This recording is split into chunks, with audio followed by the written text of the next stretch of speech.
right.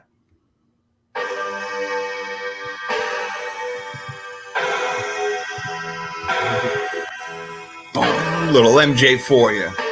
All right, let's get it going. Live, back in action, making it happen across the country from Arizona, back east to New Jersey, down to South Florida. This is the Third and Three podcast presented by The Sports Column and brought to you by StreamYard and Anchor Radio.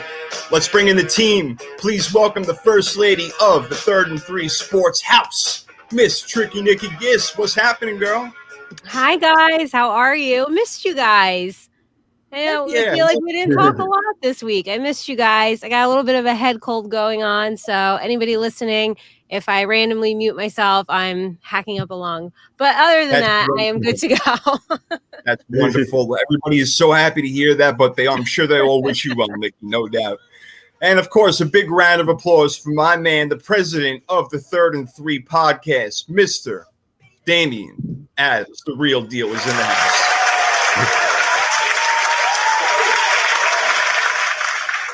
What's up, baby? How you doing? Is that a new applause button? That applause felt extra. Give you some ovation, baby. You've been doing some great stuff this week, man. Loving it. Your top fives, and then the bench sit, cut them. I love it, baby. Start them. Thank you so much. I love it, man. Awesome stuff. I appreciate it, man. Just trying to, stay current, keep it going, and put not only my podcast, The Real Deal with Damian Adams, on the map, but the Third and Three podcast on the map. Because it should cover the whole map, That's but right. We're gonna take little sections at a time. The 33 podcast to get it going. Eventually, we'll be global. There's no doubt about it. We're going to be hitting the globe today. My name is Jason Fearman, and we have a lot to get to as we hit the merry-go-round of sports activities. So let's do it. But first, you guys know we love to give our shout-outs, and today it's a very special shout-out for me personally, and of course, Damian and Nikki were gracious enough to let me have this.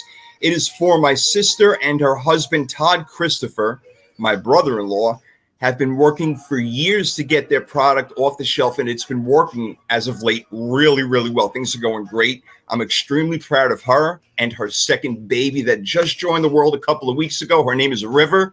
Freaking precious little thing. You can just hold it in your hand like this. It's amazing. Joining her brother Bowie in the world. I love it. So that's awesome. But listen, their product is called Power Core Strength. PCS. It's based in New York. It's a vegan and whey protein, high quality organic ingredients for clean supplements, all that sort of stuff. They sponsor a few CrossFit athletes already. They also have a pre-workout and aminos. And right now they're doing a 10% off till the end of June when you use the promo code TRIBE10. That's TRIBE10, the number 10 at checkout. To find all these amazing products, go to the website at Power Core Strength. You can also find them on Instagram at Power Core Strength. And let me just show you what's up. Just got one of their t-shirts over here, so let me just shine right there. Very nice. All right. They're doing big stuff. They got a lot of products, man. They really do. So God bless. I'm really happy. They're making it happen over there. So had to give that shout out. And thank you guys for allowing me to do that. And my sister owes me money for this. There's no question. If she gets more revenue out of this and it comes straight from me, I'm like 50%. Let's go. Let's do this. You gotta love siblings. Yeah, but they really are doing great things, guys. I'm really proud of them. So it's awesome. But hey, we got a lot to get to, like I said. So let's rock and roll. First thing on the list is something that we've been talking about behind the scenes, and we spoke about it a little bit on the show. And Nikki, you were definitely big on this. The NCAA ruling of 9-0 in the Supreme Court against student-athlete privileges, if you want to call it that, so to speak. So you know what, Nikki, I'm gonna give you the ball over here. Why don't you take away with this thing, because there's a lot involved in it, and really what it does is take away any player right to make any money off himself whatsoever. So from what I understood is, I know Justice Kavanaugh gets a lot of heat, but I think he was 100% right in what he said, that in the traditional form, and this can get a little boring, but traditional form of antitrust analysis, the NCAA would be analyzed under rule of reason. Okay. So, and the NCAA tried to appeal that and say that they shouldn't be held accountable under rule of reason. So like simply to say rule of reason. So the court is going to weigh many factors concerning a contract and its effect on the competition to see if it's unreasonably restrictive on the market.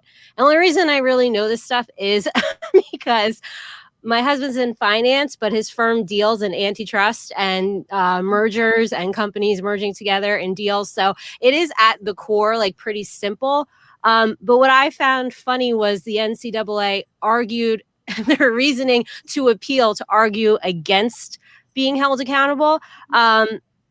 So their reasoning was they're trying to say that they are a joint venture, which, well, a joint venture can elicit competition in a market anyway. And you're not really, you have a monopoly on college sports, so you're not a joint venture. They also tried to claim in one of their lawsuits back in 1984, it was a broadcasting right lawsuit that said they were within their right to act within the Sherman Act, and they met all of the goals of the Sherman Act. Well, broadcasting rights and antitrust are totally different, so they got knocked down there. And then 3, they tried to say that they're not a commercial enterprise and they're not for profit. Well, you rake in billions of dollars, so how can you say you're not for profit? So basically, you're going up against Congress trying to say you're not profit, you're not a commercial enterprise, and you're appealing against an antitrust ruling. So I don't think they were going to win either way. I am happy that somebody has stood up and kind of knocked them down a peg. And now there's 6 states on July 1st who now these athletes can get paid. So now the NCAA is saying, well, we're going to have to come up with some, I don't know, interim guidelines. So I don't know. What do you do with the kids who like live in Jersey, but New Mexico is one of the states that they can profit? So NCAA has to get it together. They've had more than enough time. And I'm sorry I dragged this out a little bit, but I just thought I would explain like a little bit of the background. No, it's okay. I mean, that's what we need. That's what we're here for, to supply the information, and we talk about it, and we get other people's debates and opinions and whatnot. So, look, yeah, it is. Look, you have to balance, Damian, the equation, so to speak. It should be a level playing field. And if a team, if a team resides in a state where you can make money, off your likeness, and they do pass that, that's going to be an uneven playing field already in college. So they need to. I'll give you my opinion after, but really these, the college players are getting robbed to not be able to do what they do, because a student athlete is a big deal. Maybe they should call it student worker. I don't know. Yeah, that's a good point, because my wife, she's a former college basketball player, and she could tell you about the schedule that you have as a student athlete, right? Because you're more of, especially playing basketball, the schedule of a basketball team and the games that are set up, you're more of an athlete than a student at times. And you can get lost in that. And sometimes you can't even major in the things that you want to major in because the classes don't align with your practice schedule or with the game schedule. So for colleges to not allow players to make money or to get paid when obviously what they're doing is turning a big profit. Yes. It's criminal. It's criminal. And when you look at, there was a video that went viral. It might have been last year. I think it was Alabama's football team's locker room. The locker room itself looked like it had like $5 million put into it. You got probably did. You got plush chairs, like you got these lazy boy chairs in the locker, the actual locker itself, right? So you think about a locker. Our lockers at high school when we played ball, you're lucky to have your own locker. Yeah, with a combination, right? You love to get to sit, man. You love to get it. If you got a chair for 2 minutes, you're lucky. Forget that. Exactly. So with their lockers, you got this plush chair, like this nice leather chair, lazy boy type chair in it. This super decked out actual locker, which you put your stuff in. On the side where normally your name would be, they had like a whole picture of them with their position, their number. The facility is amazing, right? Which it should be for Alabama, right? With the success they've had, the money that they bring in, they should have that. But you could take half the money that you put into the locker room and give it to the players, and they'll be fine. Like in the facility, you want to have the state-of-the-art facilities and the workouts and all that stuff, but you can do all that stuff at a fraction of the cost. They make so much money in the NCAA, they spend it like they just know it's going to keep coming in. So you know that the money could go to the players and they'll be just fine. You got coaches making $7, $8, $9, $10 million a year, and you expect me as a player, I have to listen to this coach, but I can't make any of the money. I understand that Nick Saban's awesome, but Nick Saban's not awesome if Tua Tagovailoa isn't throwing the ball down the field. Right. The players are the ones out there doing this business and the ones people come to see. As great as Nick Saban is, I'm not paying money to come see Nick Saban. I'm paying money to come see those players on the floor, on the field, or the floor of basketball. So I think that this definitely needs to change, and hopefully this ruling leads to the NCAA and it forces them to implement a system. Now, I understand how difficult it can be because you look at other programs, right? So in the South, it's all about football, right? So the football teams are the ones bringing in the money. Basketball is bringing in some money, but then you'll have like track, swimming, water polo, all the other sports that aren't really bringing in money. How do you pay those athletes? Do they get the same as football players? Do they get the same as basketball players? So I definitely get the difficulties of it, but this could have been worked out a long time ago if you weren't being absurd about what your identity was as a non-profit organization. You could have been trying to work this out. So now you have to work through those difficulties in real time because we're forcing you to do that.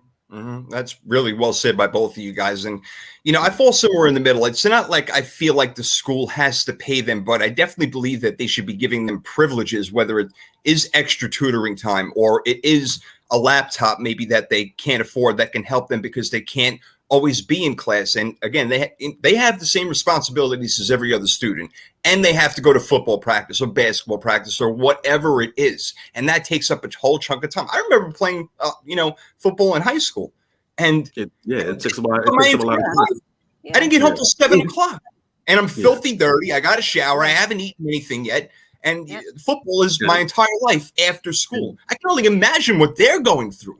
So I believe they deserve compensation. There's no doubt. And they should be able to make money off their likeness. Look, if it has nothing to do with the school, I could see it was a big player in college. Let's just, Jalen Waddle last year or, Devontae Smith last year or something like that. They could have made a jersey and maybe had different colors on it or something like that and say, hey, this is why can't they do that? Why can't they do something like that? That's no big deal.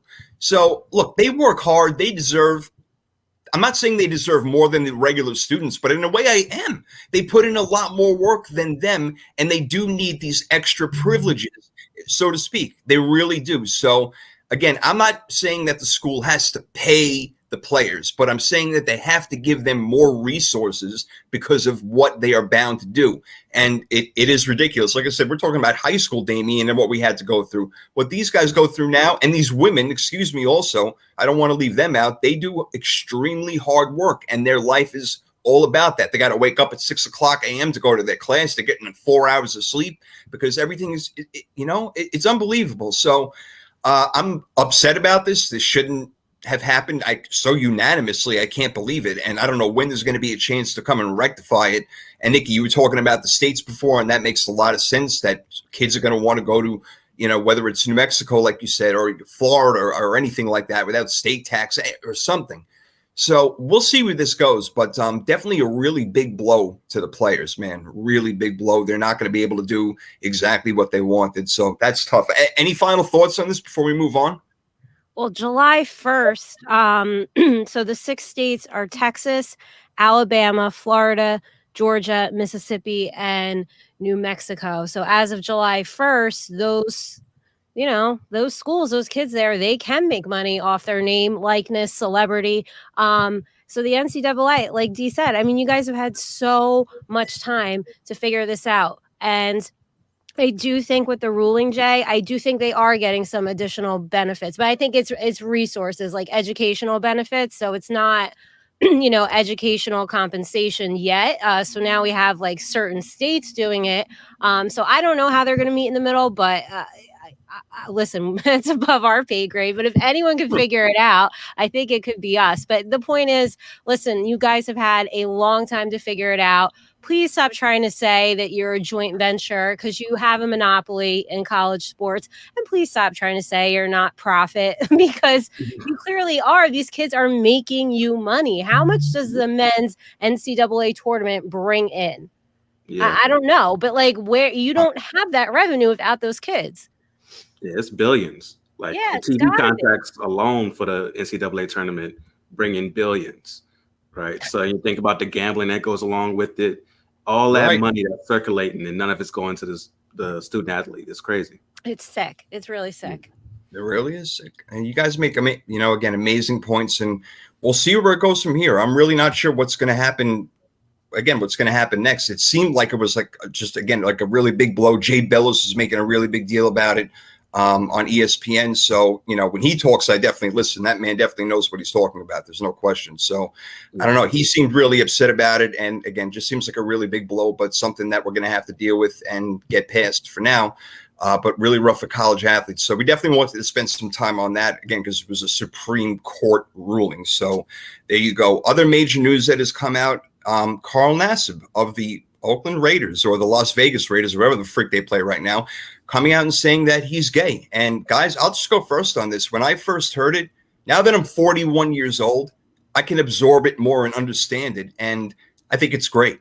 I really think it's great. Whereas when I was young, and I'm going to tell you a really quick story, the evolvement of me. When I was about 7 or 8 years old, and I had this freaking TV that was this big in the back and this small of a screen, okay? I'm going to be honest. I'm going to tell you something.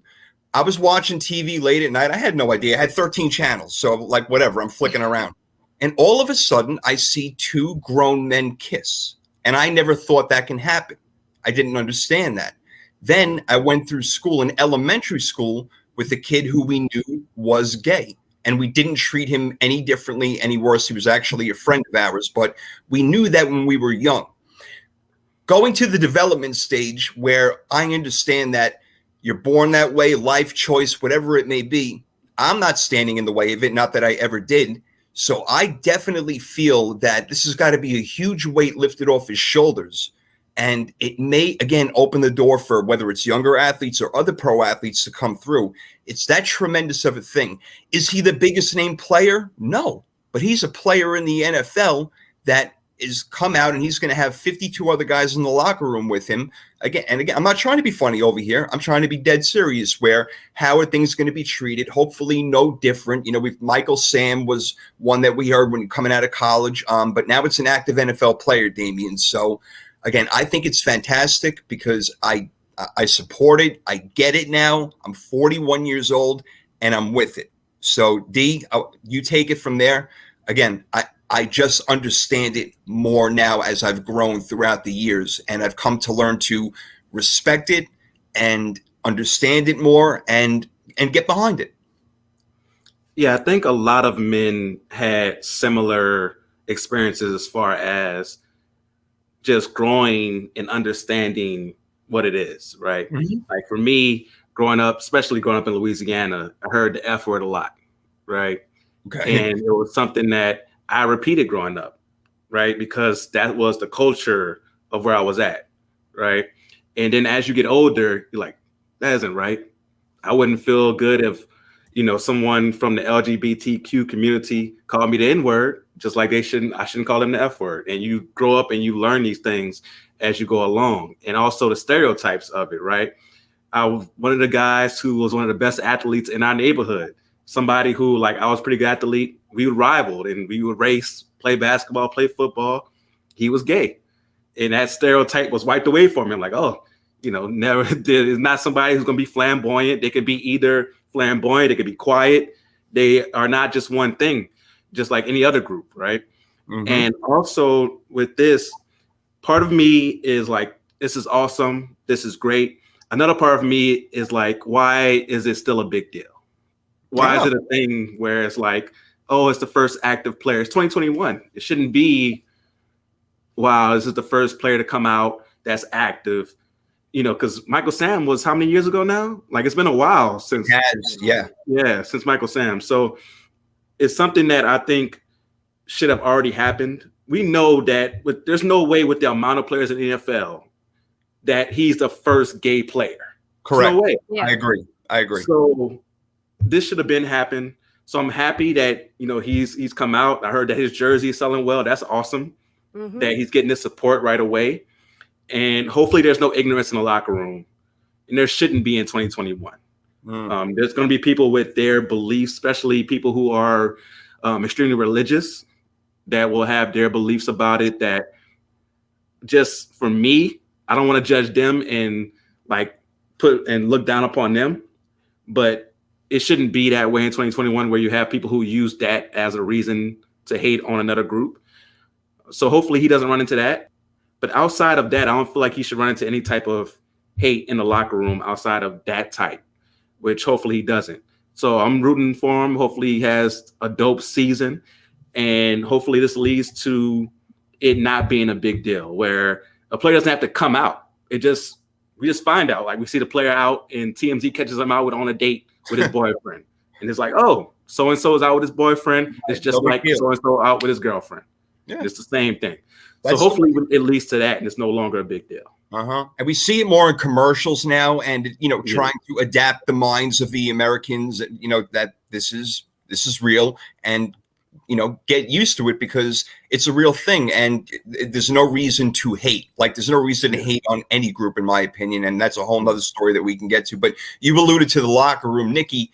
He's going to be in the locker room with guys who are 20, 22, 24, maybe not fully developed in the brain, who will probably need mentorship from the older players, the veterans, in order on how to deal with something like this. What do you think about that? Well, if they hate on him, they should get, their asses beat. I mean, right. Really. How about this, Nikki? Let me talking behind his back, making jokes, cracking jokes. I mean, then you're just a shit person. You got to live with yourself. You know what I mean? Yeah, hopefully somebody steps up. But I'm sorry, by 24, I mean, come on. Like, you should be a little more evolved than that. I am happy he did this, because I did read that when even one person comes out, whether you're in the public eye or not, but if you do, I think it's something like you save one life, or you stop somebody who is going to commit suicide. So for that, I am happy, because he probably saved somebody's life, by coming out and giving them some comfort. But I really, really, really hope we get to a point where this just isn't a big deal. I really, really do. Dee, and you said it, perfectly there. You were like, it's, why do we have to say, oh, the first actively gay player? But they do that with every story. The first woman, the first African-American, the first Jew. Like, why can't we just be people? Like, why is there like a label and a stereotype? So for whoever he brought comfort to, and maybe some kid watched that and felt better about himself, I am happy. But I truly, truly, truly hope there are no issues in the locker room. I would hope by 22, 23, 24, you know better. And hopefully we do get to a point where this just is not a big deal. And honestly, just to piggyback off Nikki a little bit with the age thing, I feel like if anything, it'll be an older player that might have an issue, not a younger player. Yes. Like with people who are younger, it's been more accepted the past, I would say the 21st century, it's been more accepted and not looked down upon for the most part, right? You still have they still have reasons why they march and why they say they need to have equal rights, because you still have people out there who will not serve because of their religious beliefs and things like that. But for the most part, with the younger players, they should be extra cool about it, right? And it may be the older player who is stuck in their ways who might have an issue with it. All right, maybe you're right about that. You know what? I could be wrong.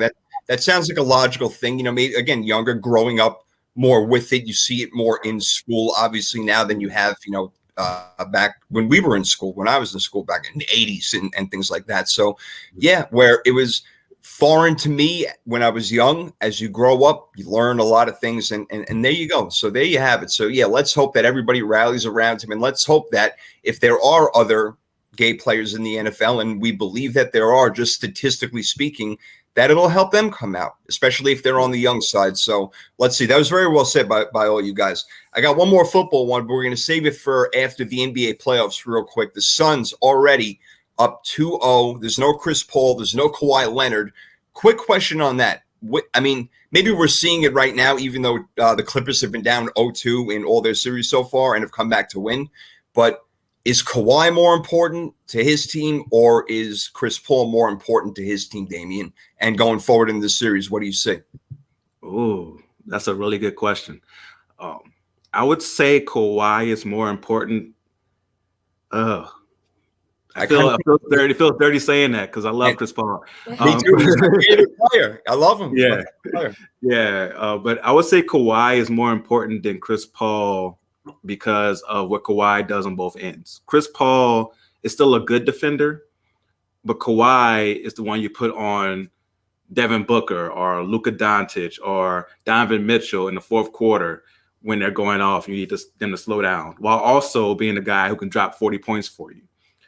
Chris Paul's important in his leadership. He can still get you 20, 30 points. We saw it in game 4 against Denver. He can still have those nights, but it's not on a consistent basis like Kawhi Leonard.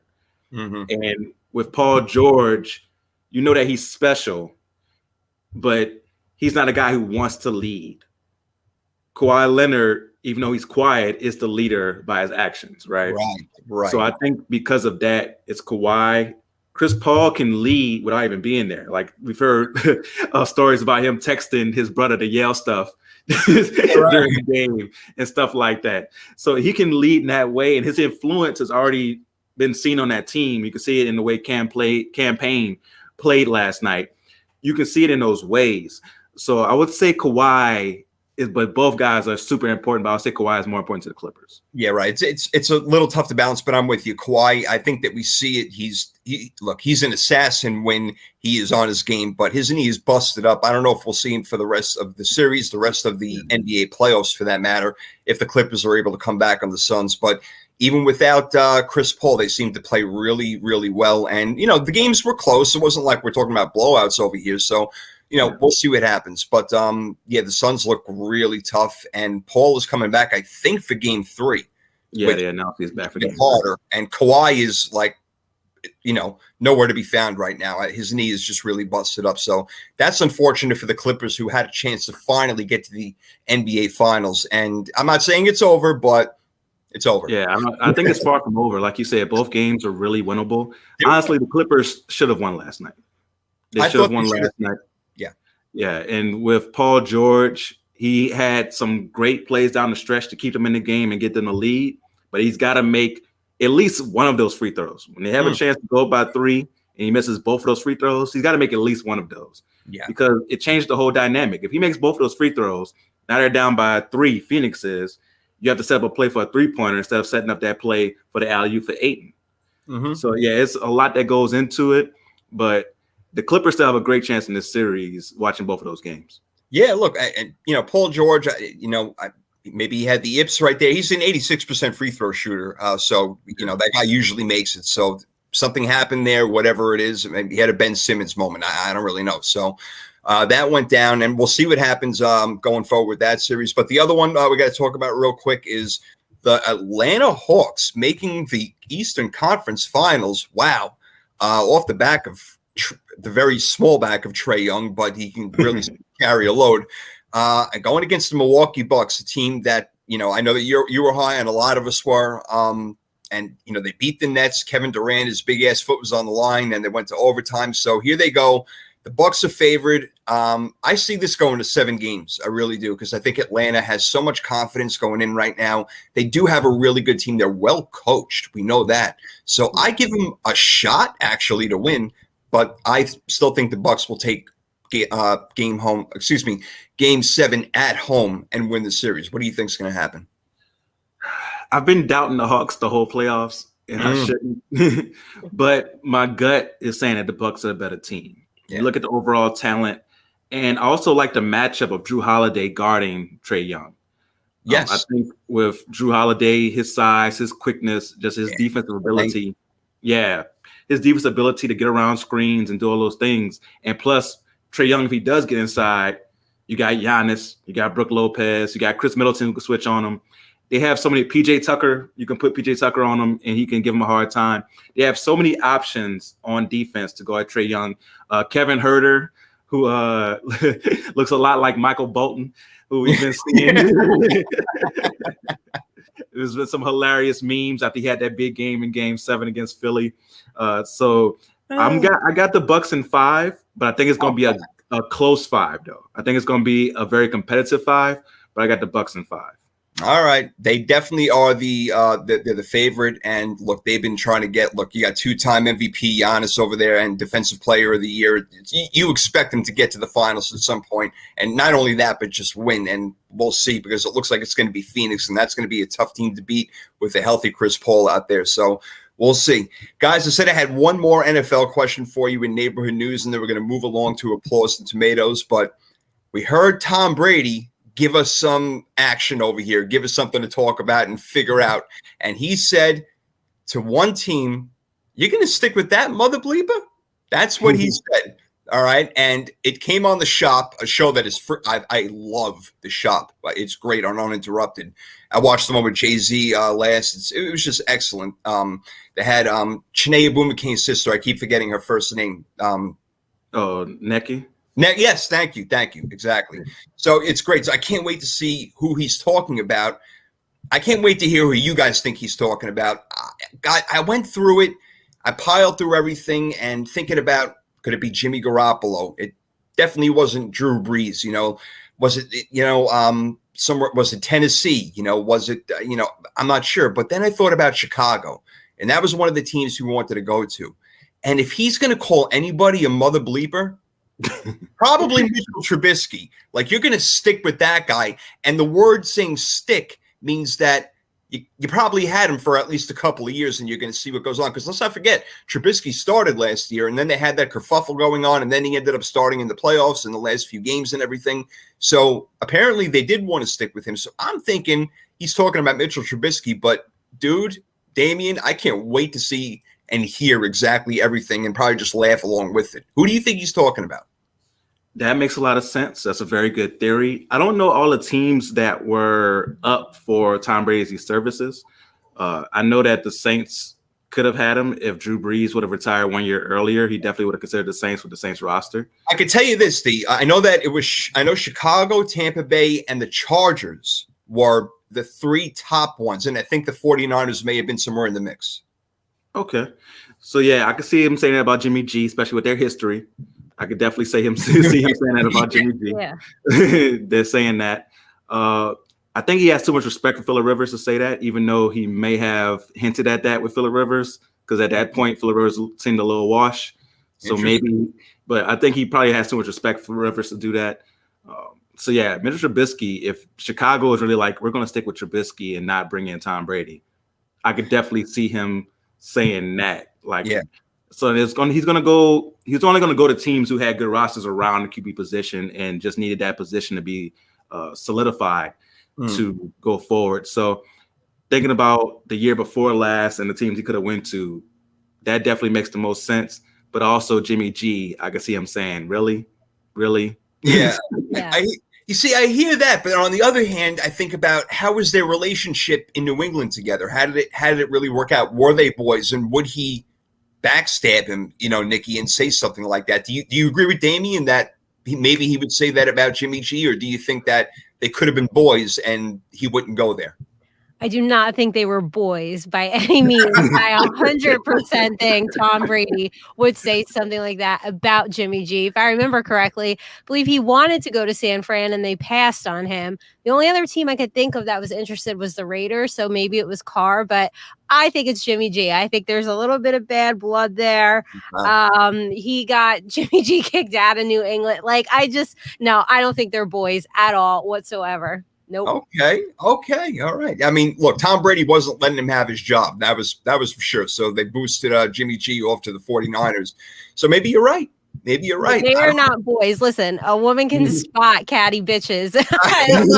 Whether you're a man or a woman, they are not boys. Tom Brady, he's a little catty one. He'll throw you right under the bus, but that's okay. I'm going to take your word for it. And has Tom Brady not gotten more feisty as he's gotten older? I mean, he's throwing freaking Super Bowl trophies across the water. I mean, he's just like, he don't care. Drunk Tom Brady was the best video. Drunk Tom Brady. But that's the thing. That's everybody when they get older. Like everybody starts to give less and less Fs. Yep. As they get a bit older.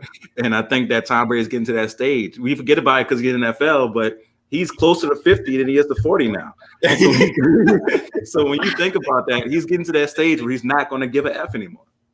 Yeah, I guess so, man. Yeah, he's coming a grumpy old man, but he can still do it. That's what it is. Wow. Grumpy year old men, Tom Brady 3. They should come out with that movie. Holy Moses. Okay, here we go. That was fun. Good neighborhood news right there. But we got applause and tomatoes coming up. Nikki's favorite over here. So we're going to clap it up for the ones that done good, but we're tossing them tomatoes for the ones that done bad. Nikki, what do you got? Okay, so my tomatoes this week are going to not really directly to Cole Beasley, but like he's part of this group I'm talking about.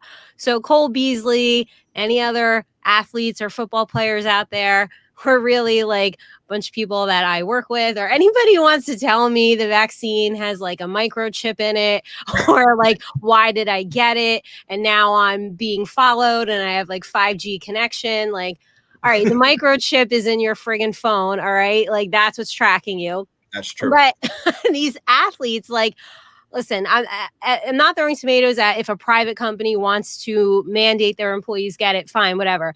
But maybe could we just think before we speak? Like this whole, like, I don't know what's in it. Oh, do you know 100% what's in these like drugs that they pump you up with so that you feel good on game day? Like, do you know 100% like what like is in, you know, if you're getting drugs off the corner, you know, your weed is 100% clean. No, you don't know for sure.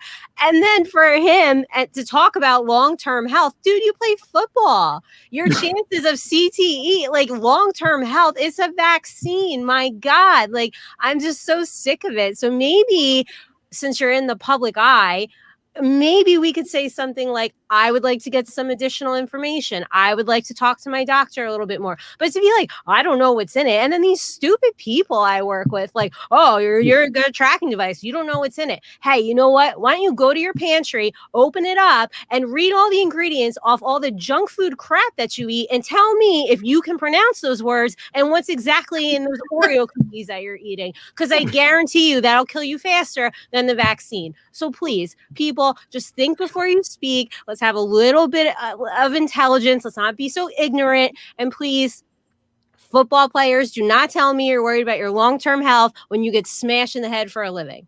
That is interesting right there. I mean, shoot, she brought the fire right there. Those tomatoes were big time. I think you brought an extra bag. Right, though? Like, I just, like, word it a little differently then. I don't know. It's how you say things. Look, it's you know. Yeah. Go ahead, Dick. Go ahead. It's definitely how you say things. And for me, I hate I need to do more research argument, because your research is reading somebody else's research. Yeah. Like it's not like you're in a lab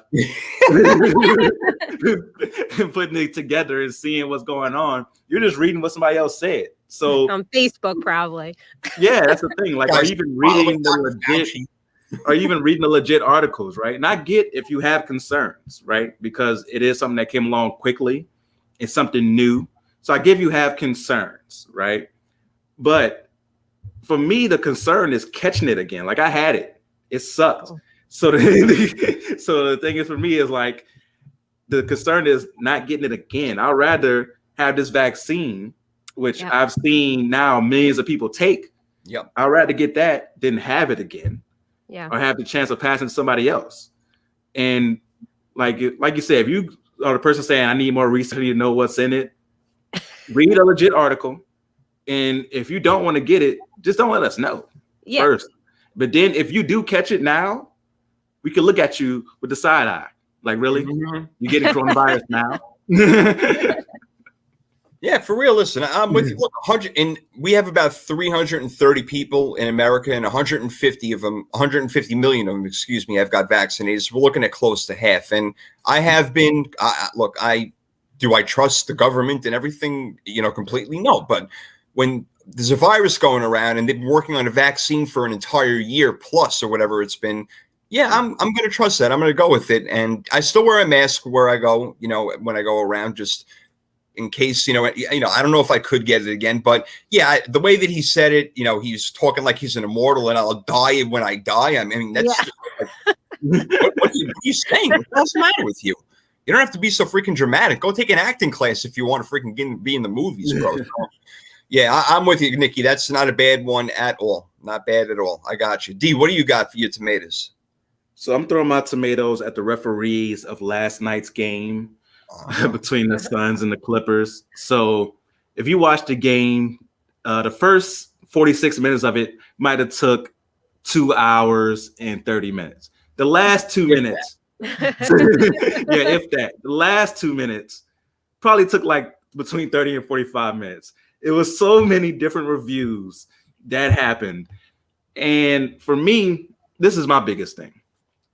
I understand it's the last 2 minutes. You're going to have close calls, like the one where Pat Bev hit it and it touched Devin Booker like by a split second off his hand last. Okay, I see why you review that one. It's a tough one to see. Yeah. But for most of them, you're a professional referee.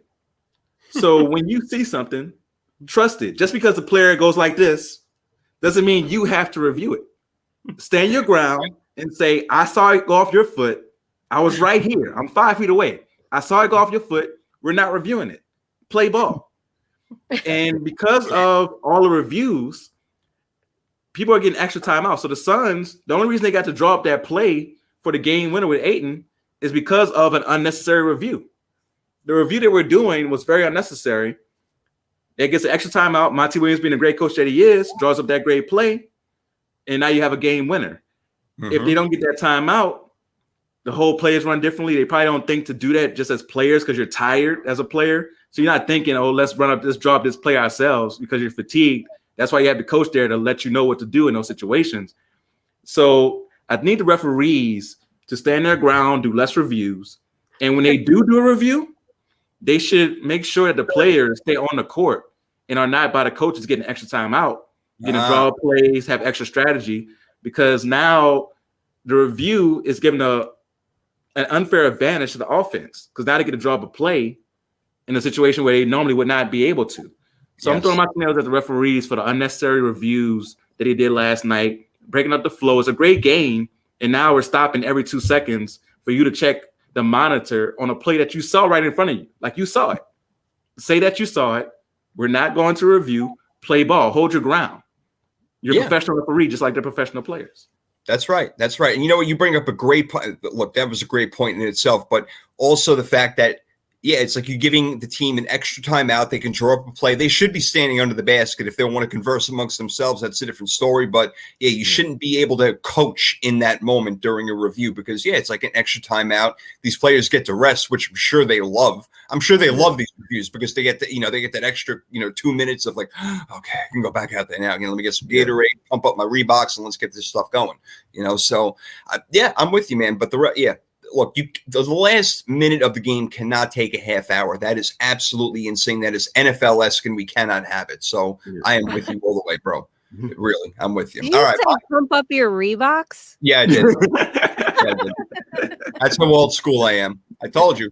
Sneakers they had like a little pump on the front, right? Yeah, those are classics though. Like if somebody has some pumps right now, like you're the man. Like kidding me? You think those things didn't make you jump higher? You're out of your mind. I gave me an extra 4 inches, no question about it. Oh man, Reeboks, you gotta love it. All right, my tomatoes. I'm throwing him at Stephen A. Smith. He said something just absolutely ludicrous. I couldn't believe what was coming out of his mouth. All right, so there's a lot of tomatoes on this show. Give the man a break. He said that Devin Booker is the next Kobe Bryant. Look, Devin Booker's awesome. He really is, and he's coming to his own this year. He was drafted in 2015, so he's not a puppy. Okay, he's been in the league for a while now. We knew that Kobe Bryant was going to be the next closest thing to Michael Jordan the year that he got there, the year that he was in the league. Please don't put that on Devin Booker. Now you're putting pressure on him because you are Stephen A. Smith, and your words do carry weight, believe it or not, because everybody's listening to what you have to say and watching First Take, and you bust on Max and everything, and it's freaking hilarious. But you know what? To put that pressure on Devin Booker is just unfair, especially in the shadow of a man who is not with us anymore, who's watching in heaven. There's no doubt about it. And I'm sure Kobe's like, Stephen A., you freaking kidding me right now? You're going to compare this dude to me at this moment in time? Let him do more. Let's see. Devin Booker's a great player. There's no doubt about it. He is taking over without Chris Paul being there. Like you said, Payne is stepping up, but Devin Booker is the man right now. But he's not Kobe Bryant. Let's get that straight, all right? He's got to develop his fadeaway jump shot before we even talk about putting him in that class. So, Stephen A., you get my tomatoes for putting that on Devin Booker when it's completely and totally unnecessary. And also, just to add a little spice to it, he said that Donovan Mitchell was the best player in Utah Jazz history. Have you heard of Karl Malone and John Stockton, you idiot? Oh, my God, man. I mean, Mitchell just got there. Give it time, bro. Give it time. They went to 2 NBA finals. They lost to Jordan. That's what's supposed to happen. So, Stephen A., come correct next time, bro. Please. Yeah, he's definitely been coming hot with the takes lately. Yeah.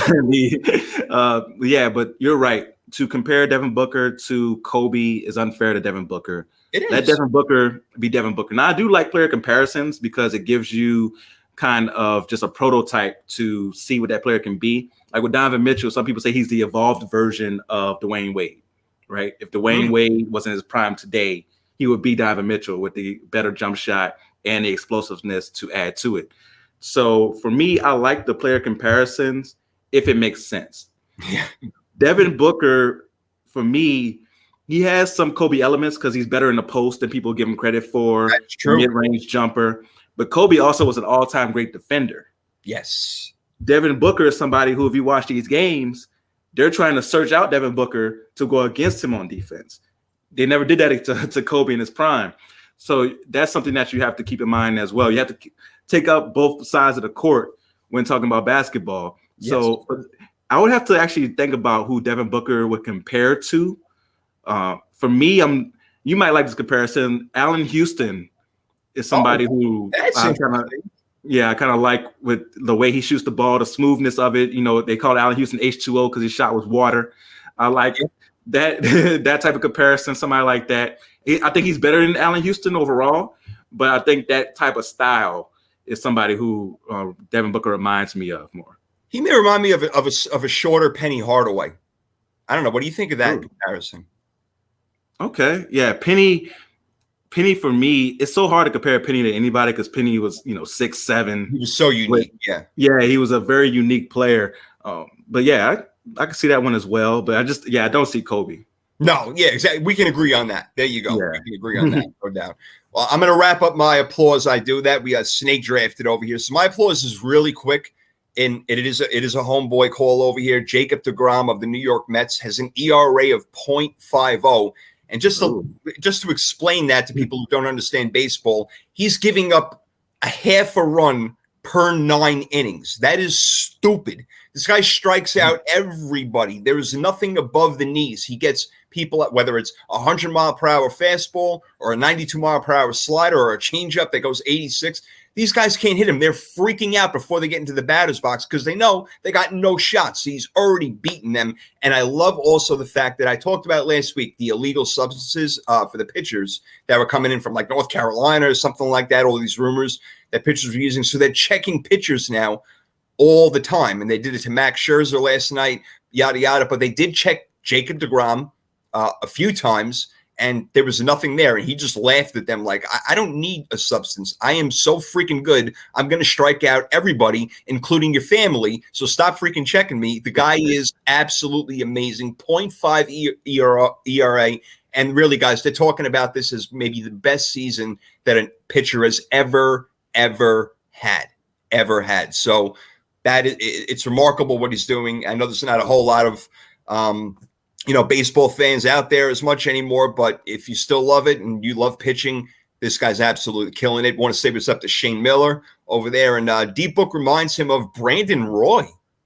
That's a good one. All right. How about that? That's a good All one. right. Yeah, Brandon Roy is definitely one of those players who gets forgotten about because his career wasn't that long. Right. But before the injuries, man, Brandon Roy, that's a really good comparison. I like that one. Yeah. Way to go, Shane. Like it, brother. Like it. Yep. Keep bringing those in. All right, D, your applause. My applause this week. I had so many tomatoes to throw. Throw more tomatoes. Oh, good. I would throw more tomatoes at this guy, and he definitely deserves them. Ben Simmons, gotta throw my tomatoes at this guy. So Ben Simmons is someone who is paid upwards of $30 million a year to play basketball, right? And can't do the fundamental things of like shooting a free throw, attempting a jump shot. There was one play in game 7 where his athletic ability, he spins around his defender, is at the rim, and is so petrified of getting fouled that instead of dunking the ball, he passes it to a teammate. The teammate gets fouled, and the teammate misses one of the free throws. So instead of having a short 2, you only get 1 point. And Joel Embiid even said that was the turning point in the game. Ben Simmons is 6'10", 240, and may be the best athlete in the league, right? When you watch him run, it's like watching a gazelle run through the jungle. Like the athletic ability of Ben Simmons is off the charts, right? And he shows it on defensive end. Like he's a great defender. Yep. And offensively, I don't get how he hasn't improved at all. We've seen numerous summer videos of him shooting jump shots, making it. Yeah. So he works Summer League, he was shooting well a couple of years ago. I don't know what the hell happened. Yeah, so it's definitely mental with him, right? And he deserves the tomatoes because even if he can't shoot, let's say the jump shot is broken. Giannis can't shoot, but Giannis still gets 30 points a game. That's right. Just by being aggressive and being 6'11" and super athletic. Ben Simmons is only 1 inch shorter than him and just as athletic as Giannis. There should be nothing stopping Ben Simmons from getting at least 15, 20 points a game every night easily. Nothing. Absolutely. Even without the jump shot. Because if you watch the play where he passed up the dunk, he can do that all the time because Joel Embiid is so gifted that you have to actually respect him at the 3-point line. So you can post up Ben Simmons and he can get those points. Fast breaks, he should be able to get to the bucket all the time. If they're not building a wall, there's just one person between him and the rim, he should get to the rim every time. Take him down and dunk it. Exactly. And so he needs a jump shot, but even without the jump shot, he should be getting 20 points a game. Yeah. So the fact that he got 5 points in game 7, that's just inexcusable, man. Yeah, and it's awful. It's awful. And it's like, man, just give me 6'10", 240, man. Yeah. Like, if you're not going to use it, Ben, give it to somebody else. Yeah, right. Yeah.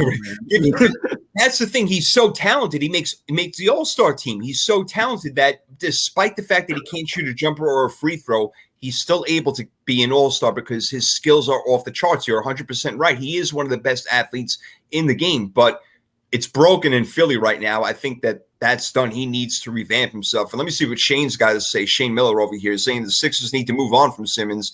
When Maxey got serious minutes, that was a different team, a team that I could see beating the Bucks. Okay, that's interesting. That is definitely I agree.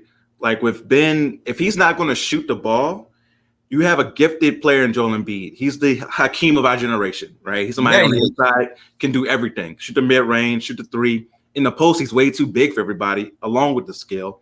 Yeah. And now when he posts up, it's clogged up because your point guard can't shoot. I don't have to respect him, right? It's like you playing at 24 Hour Fitness. You got the guy out there who just playing for exercise. You know you don't have to stick him. You know you don't have to guard him. So you're like, oh, he's self-checked. He just out here to run back and forth.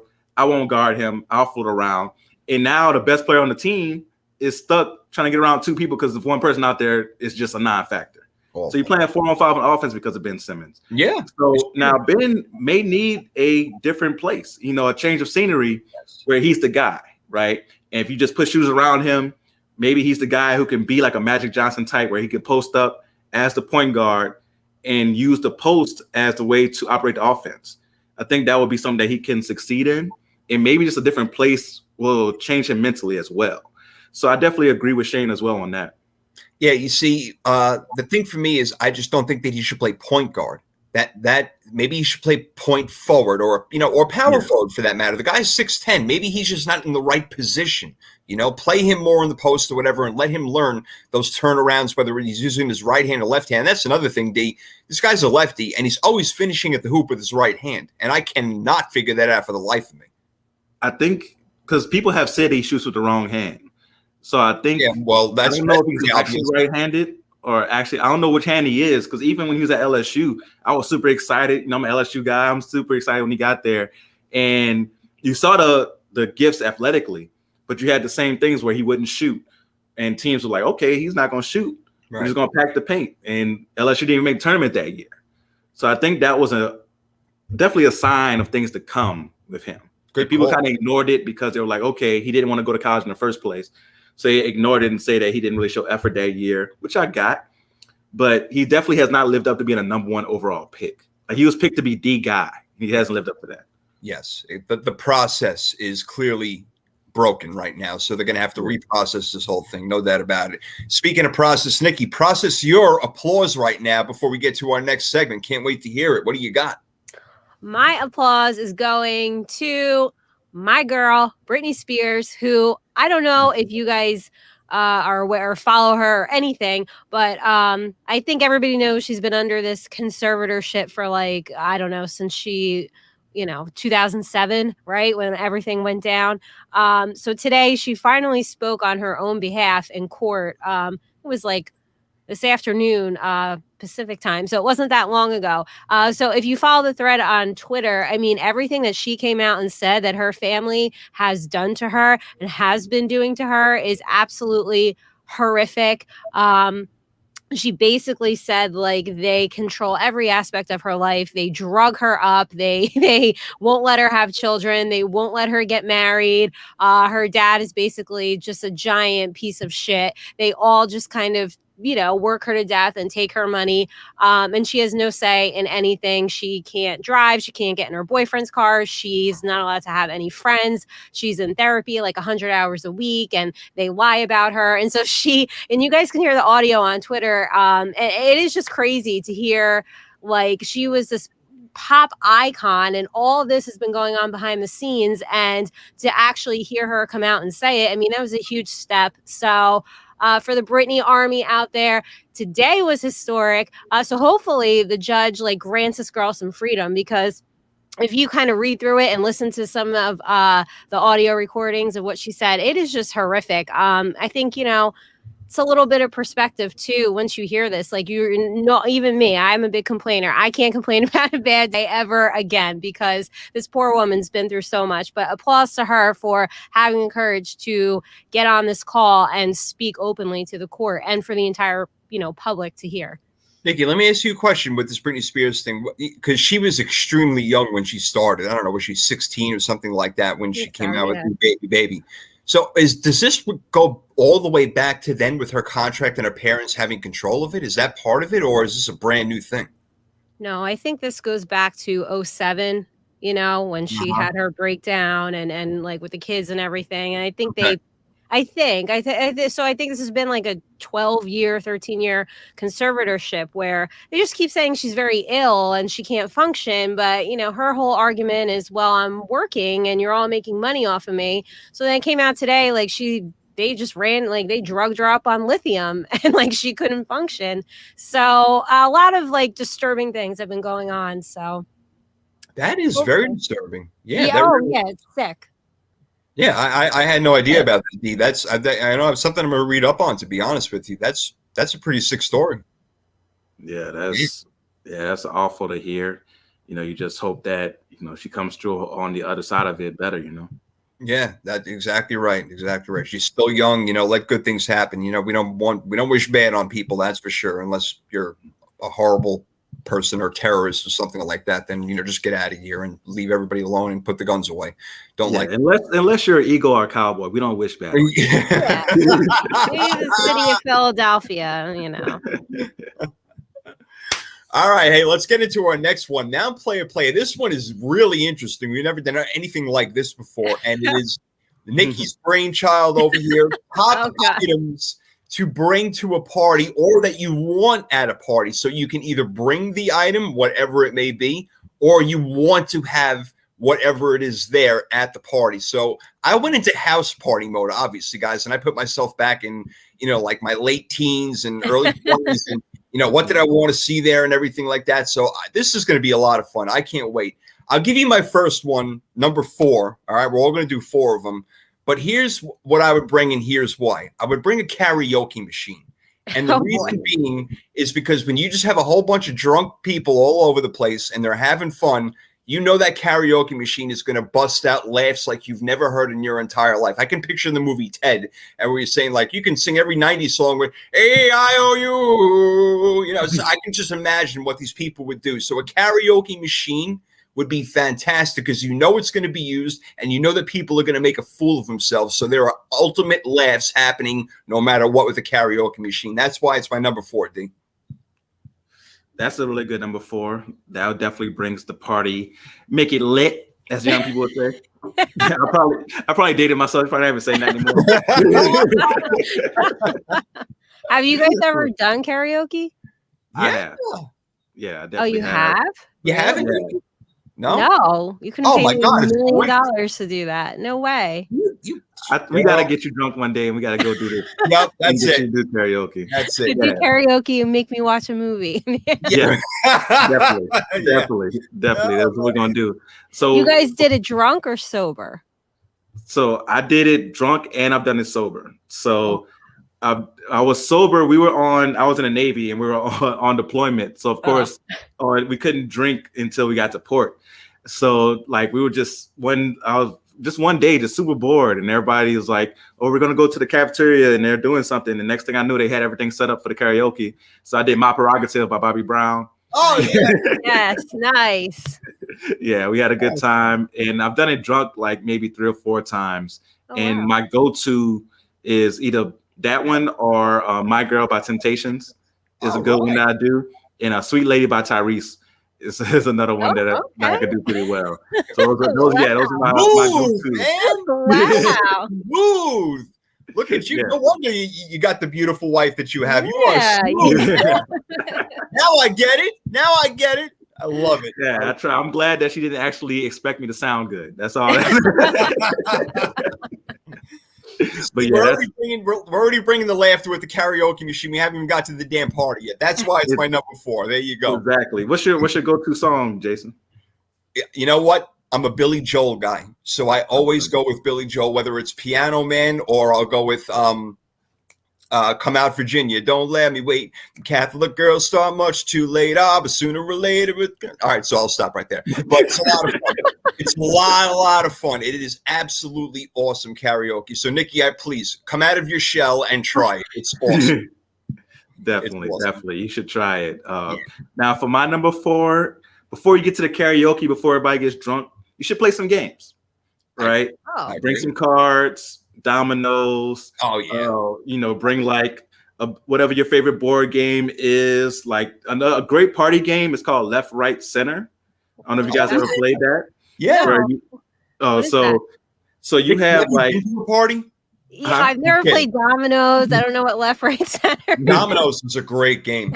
Yeah, dominoes is awesome. I'm King Domino. That's what they call me. I almost lost everything right there. Those came out. So yeah, my 2 favorite games are spades and dominoes. I love playing those, and they're strategy games. So I'm a big spades and dominoes guy.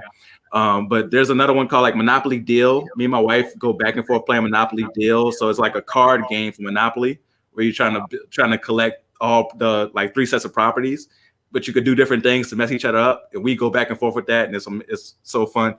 And like this Left, Right, Center is where you have 3 dice, right?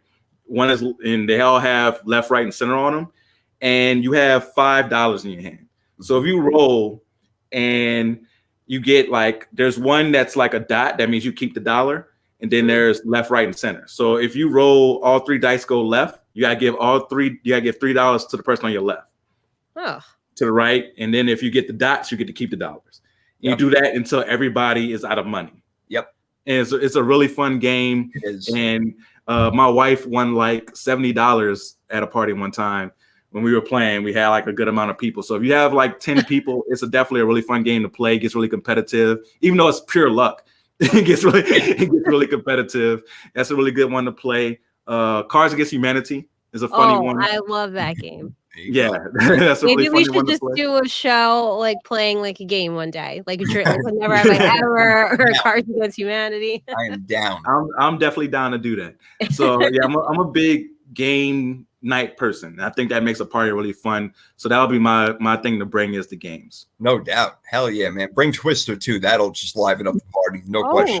Jay, what? All I said was Twister. Children play it, for God's sake. Nikki, calm yourself down. Oh, jeez. Oh, God. All right, Nikki, what do you got? You're number 4. Oh, you guys are fun. Yours are good. Well, my number 4 is because I don't trust the alcohol at other people's houses. So I'm bringing my own box of Kettle One botanicals, the cucumber and lime kind. Because also I'm a vodka person, and like some people just, I don't want to be rude, so I don't want like your rail vodka. But then like you're not a bartender, I'm not a bartender. Please don't try to make my drink. So I prefer it in the can. So I'm gonna bring it with me. And listen, if I go to a party and all you've got is red, white beer and like an entire cooler of White Claw, I know that's some basic ass bitch party that it's probably not. You want to talk about a white party. And I'm sorry, but White Claw is disgusting. So that's why I bring my own. Everybody needs to broaden their horizons. There is some great spiked seltzer out there. So I'm bringing my own Kettle One. You don't got to worry about me. I got my drink. I got my extra limes. I am set. I like it. Better be safe than sorry, right, D? Definitely. And underrated seltzer, Mike's Hard Seltzer. Yeah. Really good. Oh, okay. Good. I haven't tried that. It's good, yeah? Yeah, it's really good. Okay, maybe I'll give it a shot. All right, my number 3. We're talking about games. I'm not bringing it, but it better be there, and it better be at every damn party, and that's freaking beer pong, man. You better make sure you have not just one, but at least 4 or 5 beer pong tables set up, because everybody wants to play, and not everybody wants to freaking wait. Okay, look like Shane. White Claws are good. Laugh out loud, but you need a beer pong table. You absolutely have to have it. Like I said, multiple people want to play. It's fun, and you get drunk doing it. You have a great time. It turns into you start hating your friends at the end of the night. Like, screw you freaking, you cheated. It didn't bounce once. It came off the thing. All this stuff. You knocked my cup over. It is awesome, but it could lead to a fight at the end of the night. But if you keep your composure. Beer pong is freaking awesome. Make sure you have it at your party. That's what I'm talking about. Are you guys good at it? D, are you the king of pong? I have a feeling you might be. Yeah, no, I'm pretty good at beer pong. Me and my wife have lost only once. Really? At beer pong, yes. We were undefeated until last year. I joked about going to her sister's wedding in Chicago for the party the night before. We were playing beer pong, and our first time losing was to her and her husband. So that was our first, and it came down to literally the last shot. Like I made my last shot, and you know how you get to match it? They both made it into the same cup to beat us. Oh. It had to be epic for us to lose. That is epic. That is pretty amazing right there. If you're gonna go out, you have to go out like that. It's not even your fault. It's like, okay, congratulations, man, you did it. Yeah, so that's the one time we lost. Every other time we've won. So we definitely got to redeem ourselves, though. So next time we see them, we're playing beer pong, and we're gonna beat them. Love it. You get it back. Get it back. There's no doubt. I'm okay. I'm not gonna lie. I'm not like the greatest beer pong player in the entire world, but I freaking love the game. Nikki, how about you? Do you play? Nick, you play beer pong? Do you play beer? Have you played beer pong? I've played it. Well, but I hate beer, so like I don't drink it. So I just make everybody else on my team drink it, and I'm pretty terrible at it. So make your partner drink it. That's okay. That's all. You can do vodka pong. Ooh, I did try that before. That is rough. It is rough. You definitely drunk after one game. But it's gonna be a lot harder to throw the balls into the holes playing vodka pong because you're not gonna play at all. We used to fill it. We used to do ice cube tray races, and so we would just fill the ice cube trays with vodka and just line them up and just take the straws and go all the way down. So, mom and dad, if you're listening, I'm sorry. She's all grown up now. It's okay. She's all grown up. Hey, we got our man Chris Lewis in here. Let me get a couple of drinks for me, and I'm money at beer pong. I love it. Yeah, Chris. Oh man, beer pong is great. So there you go. I'm bringing that. It's got to be there. So that's my number 3. D, what do you got for your number 3? No, that's a great number 3. For my number 3, you got to have good food. So, and you got to keep it simple too. Like it's a party. We're trying to have fun. Pizza, wings, maybe some hand sandwiches. Keep it simple. Don't try to overdo it. I've been to parties where they've overdone it. It's been good food, but then you got to concentrate on eating your food. You're not doing anything else. So if it's a typical night party, pizza, wings, sandwiches, something like that, make sure that you got good food at the party, because you don't want just drinks, because then people are getting drunk too fast. Oh, yeah. Everybody's passing out. You got to have food for people to eat while they're drinking. Also, for people who aren't up dancing or aren't playing the games, they can socialize while they're eating. You got to have good food. I did. You know what? I didn't even think of that, but I definitely like that. What do you think about that, Nick? You got to have some food over there. I agree. Even if it's shit, give me something. No, that's my number 3. I am bringing, I'm bringing a tray of the Philly Pretzel Factory soft pretzel nuggets with all the dipping sauces, because I love hot soft pretzel nuggets, or just a big Bavarian pretzel, like with spicy mustard, got the cheese, the jalapeno cheese, no ranch, cinnamon sugar dipping sauce. But you said no ranch. No ranch. Out. Disrespect of ranch. Inside joke on the show, guys. The ranch and blue cheese. But I love, that's one of my favorite snacks. Like, I don't even know why they make hard pretzels. Like the sad bowl of pretzels and the sad bowl of plain Lay's chips. Like, oh God, just plain Lay's chips and a White Claw. Like, just then get me out of there. I'm not coming to that party. I still love the White Claw. That's great. But yes, I will bring a tray, or even the little, the little nuggets that come in like the Dunkin' Donuts Munchkin box. I'll bring that for you, because I just think you got to have that nice, warm, hot pretzel with all the sauces. So I love it. Tray of soft pretzels. You guys are on food for number 3. I can dig it. I didn't put it in mine, but I definitely should have. So I'm glad that you guys brought it up. All right. My number 2. You ready for this? I am bringing an all 90s hip hop and R&B mixtape, and that needs to be playing all freaking night long. Don't take out the tape. Don't do it. Because that tape, who has a cassette thing? Vinyl, I don't care. Find the damn thing. Whatever they put it on Spotify. All 90s hip hop and R&B. That's all you need. Where you got your Biggie, your Tupac, Robin S. Black Box, like all sorts of great dance music. Also, that is the best era of music ever for me. Classic rock is definitely right there with it in the 70s, but this is what I grew up with. 90s music. It was phenomenal. And you can't beat it as far as I'm concerned. There is no era that beats the music that came out of the 90s. 90s mixtape. I'll have 100 songs on there, and you can replay that bad boy afterwards, because you are not going to be upset. So that's what I'm bringing to the show. Awesome. Great pick. I think I've told this story before. For my 30th birthday, we had a 90s themed party. Yeah. And I created this whole playlist on Spotify. I literally spent all day at work, not working, creating this playlist for it. And everybody came in like different 90s costumes or just dressed like they were in the 90s. I was Smokey from Friday. Oh, which Nikki still has to see. Yeah. But yeah, I was Smokey from Friday, and it was awesome. And like you said, you can't go wrong with that at a party, because even the youngins will be able to dance. They will be able to groove to it.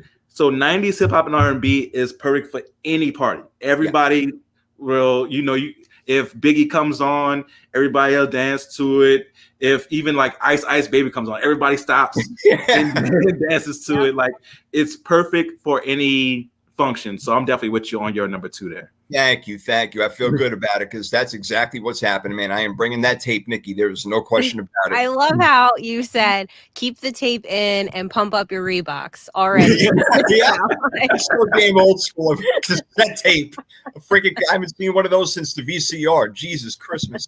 I get the Walkman out too. Yeah, right. Yeah. The big CD you would carry on your hip. Right? I thought I was so cool. It's perfect to go with my shirt today. It's a perfect theme. Right? Yes. To go with the Martin shirt today. Totally old school today. I love it. All right, D, what's your number 2, man? So for my number 2, I got to go with Nikki's previous selection of alcohol. Like, you had to have the good alcohol at the party, right? And like she said, I've been to some parties where people went cheap on alcohol, and it really ruined the mood. Like, you can't go too cheap on the alcohol. You got to have good choices. So if you know people are vodka people, you could bring Nikki's selection, or you bring Ciroc. Tito's is my vodka that I like if I'm going to go vodka. If I go dark, I like Deserrano. I might go with a whiskey, like a Tennessee honey, something like that. So I have my different selections, but you got to have good selections there, and also have the mixers. I've been to parties where they had the alcohol, but they had nothing to mix it with. Yes, what is that? Why? Yes, so you got to have the mixers. Not all of us are just pure alcoholics where you just can drink it straight. You just drink it straight, one ice cube. Like, all right, let's keep going. Yeah, like they only do that in the movies. Like, people need something to mix their alcohol with. All right, so bring your Coke, your Dr. Pepper, your Sprite, all the things that you bring to mix the drinks with, the lemonade or the cranberry. Make sure you have a good selection of mixers and good alcohol. Good selection. Also the light stuff, the seltzers and stuff like that for the people who are lightweights, along with that. And also water. I've been to parties where they did alcohol but had no water. Yeah. You gotta have all these things to make sure that people are hydrated. People can try to be responsible, right? Most people won't, but at least they could try and drink some water along with drinking alcohol. But you gotta have a good selection of alcohol and mixers. I like that, man. Hey, look, I'll be honest. I'm not the biggest liquor drinker, like heavy liquor and stuff like that. It just gets me into another planet. I'm like another stratosphere when I drink that stuff. So, but I get it. Yeah. But most people really like that. So you want to have a nice assortment going on, man. I get it, Nikki. Yeah. Yeah. And don't be cheap about it. I can't stand the cheap alcohol. You throwing a party. When I'm throwing a party, I don't cheap out. I don't like cheap. That's the thing. We're no longer in college. Yeah, so we're not trying to do like when you're in college, you don't know any better.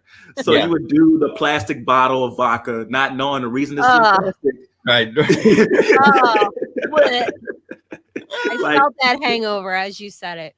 Yes, exactly. We've all had those days on those super bad plastic bottles of alcohol. And the hangover on cheap alcohol is not worth it. You might as well spend the money to get the expensive bottle or the decent bottles and not have that hangover from the bad alcohol. Like, it's just not worth it at all. So spend some money, even if you have your friends put in on it. Just make sure you get good alcohol and good mixers. There you go. That's what a lot of people like, is that good alcohol. Get it together. Make sure you have put it on the island table wherever you go. You might have a nice big house, whatever it is. Set it up and tell people not to break everything. That's the bottom line. There you go. Yeah, exactly. Right. What do you got, Nick, for 2? So for my number 2, of course, I'm going to bring a gift for the host or hostess. Oh, that's nice. Yeah, sort of. But it usually benefits myself. It's like an insurance plan. So maybe a bottle of Grey Goose, right? Or like if I know I'm going to somebody's house and like my friend's like a chocolate lover, then I know all the desserts are going to be chocolate. So I'm going to bring like something like a coconut, or I'm going to stop at Cupcake Magician and bring like the assortment of cupcakes. So I know that I'll be able to have something. So like, it depends. I mean, sometimes you bring edibles, depends whose house you're going to. And, but yeah, so I'm bringing a hostess gift, but it is for them, but it's partly for me because I am selfish. And I also, if you're hosting a party, read the room a little bit. Like, just make sure you have something for everybody. That's all. Not all of us love chocolate. And chocolate and peanut butter, we talked about, it's disgusting. So that's why I'm bringing some probably coconut concoction. All right. Hey, there you go. I'm digging it, man. I like our list so far. We're doing really good over here. I'm loving this right now. We definitely got to get together and throw a party. It'll be epic. Yeah, seriously. If we threw a party, you guys know that you're getting the goods, man. The great excellence of everything. You're hearing it right now. My number 1 is really, really simple. And again, it just going back to like when I'm 16, 17, 18 years old, there needs to be, it's just obvious, there has to be multiple kegs all over the place for the people who just like beer. You have to have them, not just one where there's a freaking line waiting and you have to like pretend that the cops are around. Like, oh, the cops are here. Get the kids to run away so you can get your beer. You got to have multiple kegs in different spots around the house, wherever it may be. This way, everybody gets theirs. It's fine. You have your drink. You don't have to wait online. Multiple kegs are very important because, again, a lot of people are drinking beer and they don't care if it's Miller Lite or who's light or what's light in there. It doesn't make a difference. They're going to be drinking it. So kegs are awesome. I'm not talking about keg stands, but you need kegs, multiple, in order to have a real deal party. There always has to be kegs there, in my opinion. No, that's a good one, especially when you're younger. Like at 31, I don't want the kegs there. Right. But when you're younger, that's definitely a good thing to have the kegs there. You could do like the keg stand. You could have somebody going crazy on the handstand. Yeah, do it. Like you could have all those moments. So yeah, that's a good pick. Yeah, I mean, again, keg stands too. I take it. Say that again. Keg stands. Yeah. I mean, go as long. I've never been great at that either. I'm full disclosure. I don't lie. He's probably the king of it. No, I wasn't. Yeah, no, I wasn't good at that either. I wasn't a keg. I wasn't like a keg drinking guy. Yeah, it wasn't for me. I'm like, I don't want to be upside down drinking. Can I just have my freaking beer and leave me alone? I was the one recording somebody else doing that. I love it. Yeah, so that'd be my number one. You just have to have them if you're at a party. That's the bottom line. It must be there. So there you go. D, what do you got for your number one? So for my number one, this is me going back to my single days. Okay. You gotta have an even number, or as close to as even as possible, of men and women at the party, right? Because I've been to parties where it was too many men there. You would call it a certain food festival. Party. Certain breakfast food party. Yes, definitely. You don't want to have that, right? And for women, I don't know if women really care that much to have the even number, but for men, we need the even number. Absolutely. Right? Because we can have a good time when it's just the fellas, but if it's a party and not a guy's night out, I want to have an even number. I want to have some nice women around to talk to. Like, again, disclaimer, this is pre-married Damien. I want to have bro, you're good.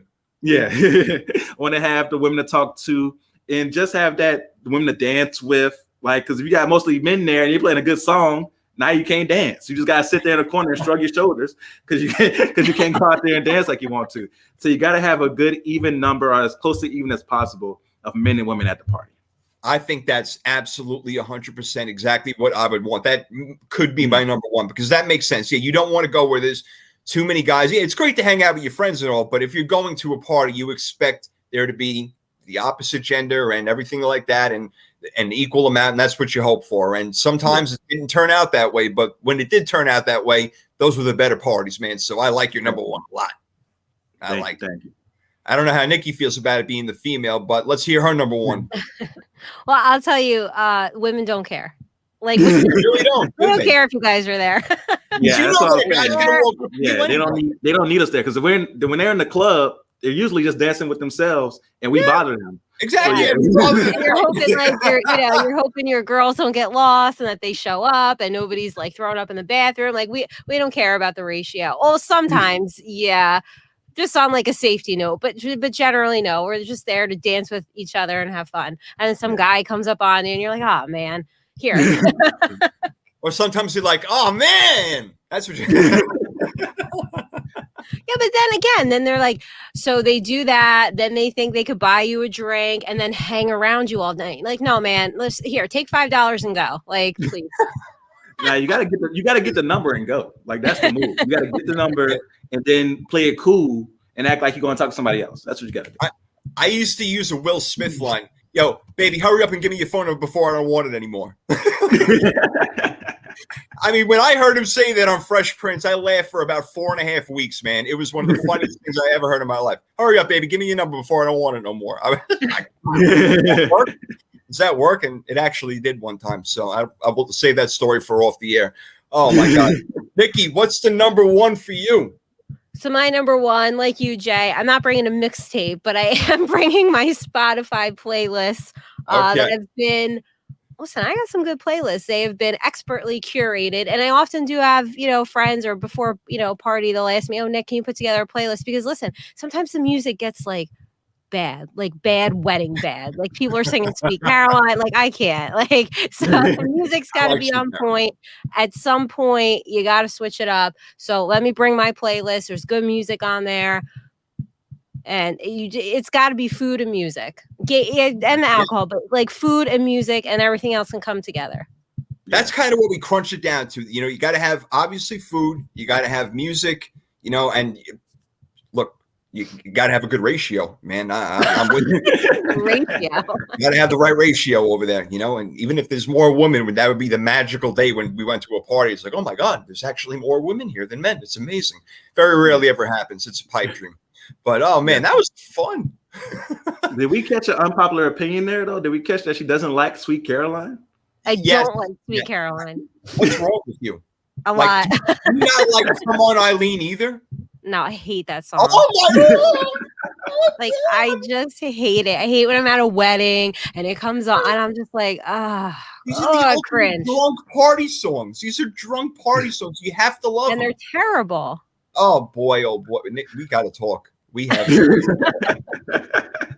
Well, it's Nikki's time to get us right now. All right, it is the knowledge time, and I mean, just let's let it go. It's tricky, Nikki, and it's all about it. And let's have it. We're gonna raise hell over here with it. Let's go. Where's my tricky Nikki song? Let's play it.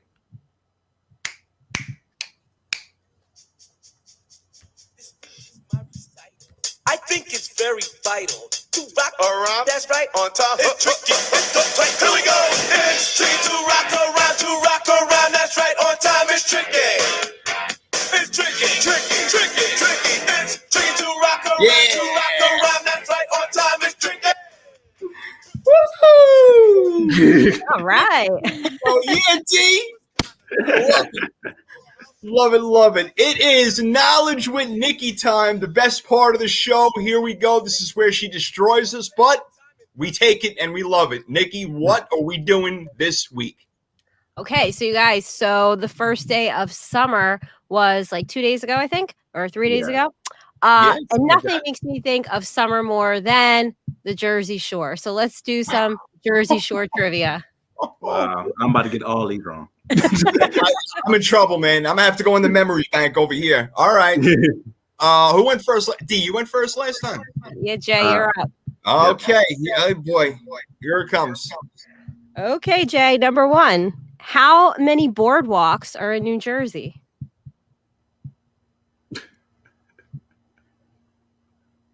14. D? I'm gonna say 6. 18. Oh wow. Close, but not close enough. Close. Close. I get a quarter point. Quarter of a point. All right, number 2. Sandy Hook Lighthouse is the oldest working lighthouse in the United States. In what year did the lighthouse open? 1847. D? I'm gonna say 1905. 1764. Oh Wow. old man. That's crazy. People knew what they were doing back then building that stuff. The same people who built the pyramids or something like that. I don't know. All right, Jay, number 3. Atlantic City's Steel Pier was first opened in what year? 1934.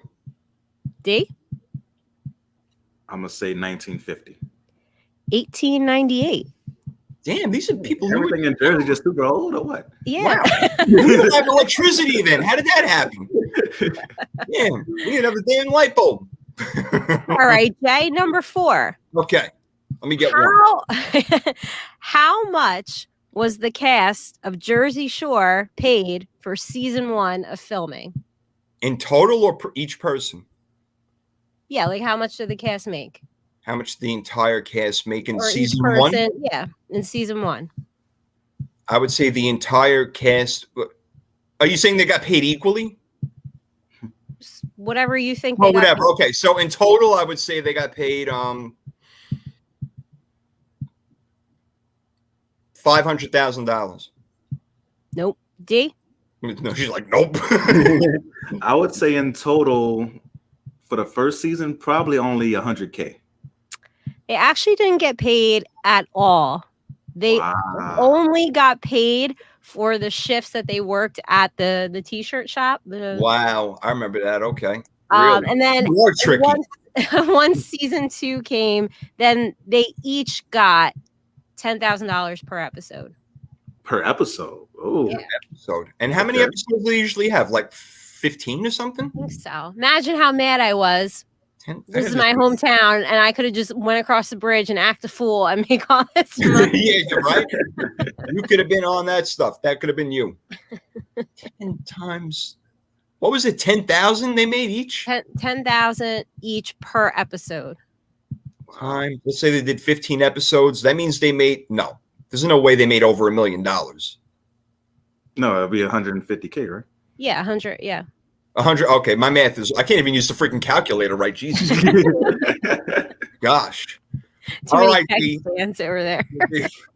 It's your turn, man. Oh man. Oh man. Okay, D. What New Jersey shore town was a summer home to 7 presidents? New Jersey shore town. Mm-hmm. I don't know if I know the name of any of the towns. I would say not the cities I know in New Jersey are shore towns, so I'm gonna pass it to Jay. All right, just I throw don't- one out. Is it Paramus? Newark. I don't know. No, no. What'd you say, Jay? Paramus? No. Long What is- Branch. Oh, I should have known that actually. Oh, bad on me. I should have known that. Oh well, okay. I lose. All right, D, number 2. So, Seaside Heights is very resilient. The boardwalk had to be rebuilt 2 times. In what years did the boardwalk have to be rebuilt? 1990 and 2005. Jay? I'm gonna go with 1974 and 1999. 1955, there was a fire, and 2013 was Hurricane Sandy here. That makes sense. Oh wow! If I had a minute to think about it, I would have got it wrong.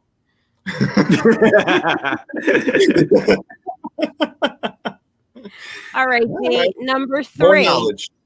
More knowledge. Here we go. How much salt is in the New Jersey Boardwalk treat saltwater taffy? How much salt? Yes. Does he have like a measurement or something, or is it in pounds? I would say it's very salty. So I'm gonna go with half a pound of salt. No. Jay? I am so lost in this question. This is I gotta just go random over here. Chris, I don't know any of these either, bro. We're having a hard time over here. We really are, man. I'm with you. Repeat the question, please, so I can make a fool of myself. How much salt is in saltwater taffy? How much salt is in saltwater taffy? 3 grams. No. So actually none. You tricked me, man. All right. So do you guys want to know how it got its name though? Yes. Sure. Okay. So taffy inventor David Bradley had a candy store in Atlantic City. I think a lot of people know that. Well, they say it was invented in Atlantic City in 1883. So a huge storm came through, flooded Atlantic City, flooded his store. So while he was cleaning it, the legend has it, a young girl came in and asked, "Do you have any taffy, left to sell?" And he jokingly said, "Help yourself to some saltwater taffy," because there was like water everywhere. And thus we have saltwater taffy, no salt. Where else are you going to get this information other than knowledge with Nikki? Knowledge with Nikki. That's why it's called that. Understand what's happening here right now, guys. Well done. You're definitely learning things you would never know. Yeah, I've I've never been more comfortable. 0 for 8. 0 for 8, baby. If I go to Jeopardy and they have Jersey as one of the topics, I'm definitely picking Jersey, and these questions better come up. They better come up. All right, D. One more for D. Here we go. Last Please, one. we got like a Ben Simmons free throw percentage, man. Help us out. Okay, D. So Jersey Shore wasn't intended to be a reality show, real world style. It was supposed to be a competition show. Do you know what the name of that competition show was originally supposed to be called? Sure thing. See what I did there? Cool. Oh, I like that, but no. Jersey Jocks. That's a good one. And it's supposed to be called Guidos. Guido. Funny. But Is that casting, derogatory in some sort of way? I don't know. yeah, Maybe casting like changed directions. They were searching for the perfect Guido to compete against each other, and then I guess it was too sausage party esque, and they did that ratio, and thus we see? got Jersey Shore. this is Good what ratio. You need a ratio. exactly. We've come He's full coming full circle. circle. Oh, but you owe me a drink. Coming full circle is right. Damn it! Wow, that's amazing stuff right there. All right, knowledge with Nikki. We got our ass kicked because she is so damn tricky, but it's all right. It's all good in the hood. I got one for you guys. I got a quick trivia question that I actually saw this morning on Get Up. So I want to give them credit for it. You know, we don't do that sort of stuff around here. So I saw this on Get Up and actually got it right. That's why I want to ask you guys. Quick trivia question. The Steelers have the longest active streak of non-losing seasons. The Steelers have the longest active streak of non-losing seasons. Who is in second place? Ooh. Oh, non-losing seasons. I did get it right. Full disclosure. That's why I'm asking. Take your time. It's all good. It is a tough one. It makes you got to think for a minute. Yeah. I want to ask you a bunch of questions. I want to have them answered immediately. Not immediately. In non-losing, and this is current or all time? Current. Current. Steelers have 17 consecutive seasons of non-losing. 17. Really? And the next team doesn't have quite as much, obviously, but they're in second place. Man. And if you remember, you could take one team out. The Patriots were 6-10 last year. So Yeah, that was my first thought. I was like, no. Me too. And I was like, Yeah. no, that can't. No, can't be. Yeah. So I'm gonna go with. Dang. I was gonna pick a team in the NFC East, but they all lost last year. We all. Yeah, it ain't gonna happen there. So Wonder if one of our listeners might get it. Let's see. I'm gonna go with the Seattle Seahawks. Okay, you got Seattle. Nikki, do you agree with him, or would you go in a different direction? I'm stuck. Yeah, no, I agree. Or was it Kansas City? Well, I'll go Kansas City. Well, I guess we'll see. You should have stuck with your man D right there. Seattle Seahawks is the correct answer. Absolutely. Way to go, D. Way to go, man. See that one, D. Chris said Green Bay, but Aaron Rodgers got hurt that year. They ended up going 7-9, I think. But otherwise, they would have been close, Chris. But yep, Seattle Seahawks. Way to go. Thank you. Russell Wilson got there. They have not had a losing season since. That's it. He got there and done freaking deal. So good job, D. Way to go. And I was just going through divisions in my head, and I was like, who's always there? And I was like, Seattle. Seattle. 2 Super Bowls in a row, you know? Yeah, so good job. Nikki, you should have stuck with your first instinct. I know you had it there. Yeah. I want to ask you guys one other NFL question because we got unpopular opinions and Dinner Fight Club coming up. But out of these 4 quarterbacks, all right, which is the best quarterback that has not won a Super Bowl? These just 4. We have Matthew Stafford, Matt Ryan, Cam Newton, and Phillip Rivers. I know he just retired. Oh God! Throw him in there. All right, Nick, and all right, forget Phillip Rivers for Nikki, but it could be in there for Damien. He can. I literally just I almost just choked my microphone. Like I just got enraged. I feel a knowledge with Nikki. I'm like, so Matthew Stafford, Matt Ryan, Cam Newton, and Phillip Rivers. That's tough. I would go with. I probably, honestly, I know Nikki, you're going to hate me. I would probably go with Phillip Rivers. You know, they came close a couple of times. They ran into the Patriots, and he's got all the numbers and everything, kind of like Stafford does, and even Ryan, if you want to say that. Cam Newton's a different type of player, but he did go to a Super Bowl. So did Matt Ryan, but Rivers and Stafford never went. But I feel like Rivers, Damien, is maybe the best out of the bunch that didn't get to go. Yeah, I was going to go with Rivers as well.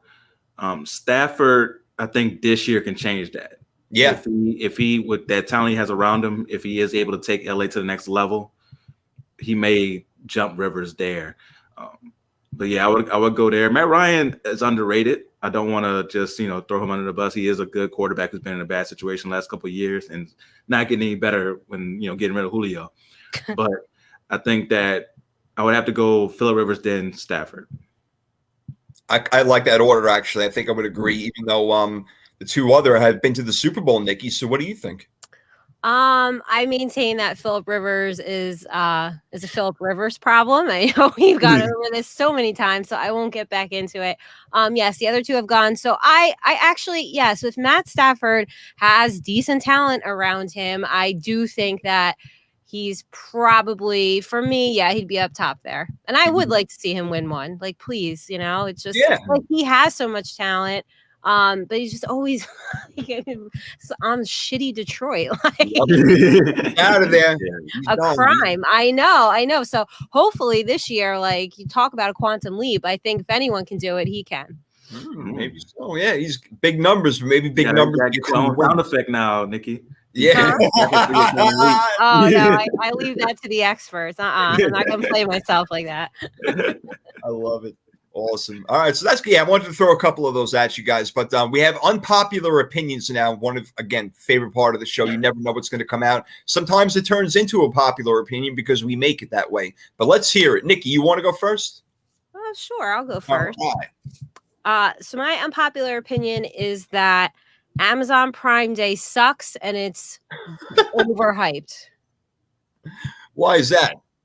Because, like, so I understand the point is to, like, entice people who are not, Prime members yet, which, by the way, I looked it up. 200 million people worldwide are Prime members. So, like, I guess that's not enough. Like, we need more and more and more and more. But I'm on Amazon all the time, just like everybody else. I appreciate that my stuff comes the next day sometimes. But, like, so I'm cruising through, I'm scrolling. Everything I want or would be interested in, either not on sale or it's like, oh, here's a $3 coupon. $3? Like, what am I going to do with that? You know what I can do with it? I was trying to watch a show on Prime Video over the weekend, and it costs $3.99. Now, I already have my Prime membership. Why can't I just watch the show I want to watch? I got to pay for that too. So I don't think the deals are that great. It's only anything on sale is The Ring. Everybody has one by now. Or The Nest or whatever the hell it is. I don't know. I don't think it's that good. I mean, make people want to buy. Why can't it be like Jeff Bezos, you're a cajillionaire? Can't like the first 24 hours be like 50% off your purchase? And then, because they do 2 days of it. And then the next day, can't it be like 30% off or 50% off as many times as you want or something, but not $2.50 coupon, like off this vacuum I'm eyeing up. It was like save $5. But man, that's stupid. I can go to Bed Bath & Beyond with that load of coupons. You know how you get like 1 million of the 20% offs and just cashier rings them through. She don't care how many, she don't care if from 20 years ago. They just ring it right through. That will get me into that junkie store, but still, like, Amazon Prime Day, I don't know. You do nothing for me. Nothing. I got to tell you, Nikki, as you were talking, I was really listening to you, and I have Amazon Prime just like 200 million other people, like you said, and that's more than half the population in the United States. And you're right. I go to movies and I'm like, why do I have to pay for this freaking thing? What the hell is going on over here? It's a movie that was made 38 years ago, and I still have to pay $5 for it, $4.99 or whatever it is. So I'm with you. I thought that you get Prime, you're in prime time, man. I mean, you got everything. You're good to go. Everything should be free unless it's a new movie. Only in the free where it says free to me. And I'm like, this is so stupid. Your content sucks. I'm not paying $3. I'm not doing it. Put it. I can't. No, I actually, the more you spoke now, I totally understand what you're saying. I agree 100% because I have it and it frustrates me. I don't even go on it anymore. I don't either. Not really. Just get it together, Amazon. Get it together. You got Prime, Ding? Yeah, we have it too. And like you said, you go on there for a movie. You're like, okay, Netflix. Sometimes you're on Netflix and you can't find that right one. You're like, oh, let me check out Amazon Prime. Right. Yes. Yes. And then you're like, oh, now they're charging me for this movie I want to watch. Really? So yeah, I'm definitely with you on that. And oh man, with you talking about going to Bath and Body Works, My wife just came back yesterday with a whole bag full of stuff from her coupons. So I definitely know that you guys are on it when it comes to that. She's talking about, don't worry about this bag over here. I bought you this though. Yeah. There you go. Hey, I got you this, and don't worry about what I'm pulling in from the car. Okay. I use that Kohl's Cash, man. I'm all about that. I'll take it. I'm with you. The coupons at the store, bring it on, baby. Good job, Nikki. I like that. That's a good one. What do you got, D? All right. So we've been having a very progressive show today with our opinions on stuff. And my opinion, this opinion probably isn't that progressive. Probably go back to the Stone Age on this one. Hopefully I don't lose you guys. So I think that in certain things, feminism has gone too far. Oh God. And this is in this particular instance that I'm talking about, Nikki might even agree with me on this one. So it's become this new thing where women are proposing marriage to men.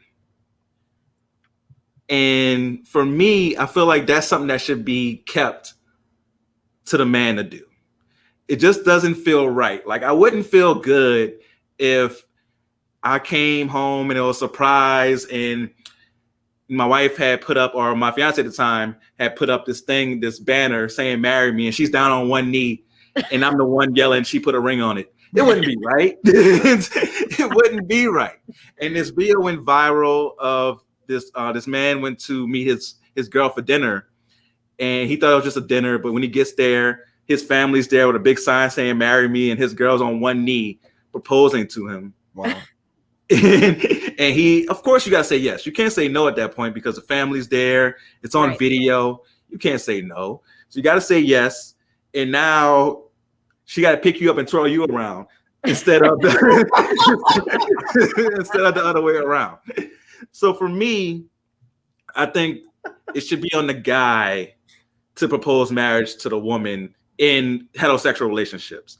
And it just doesn't feel right to watch a woman on one knee asking a man to marry her. It should always be the man proposing to the woman.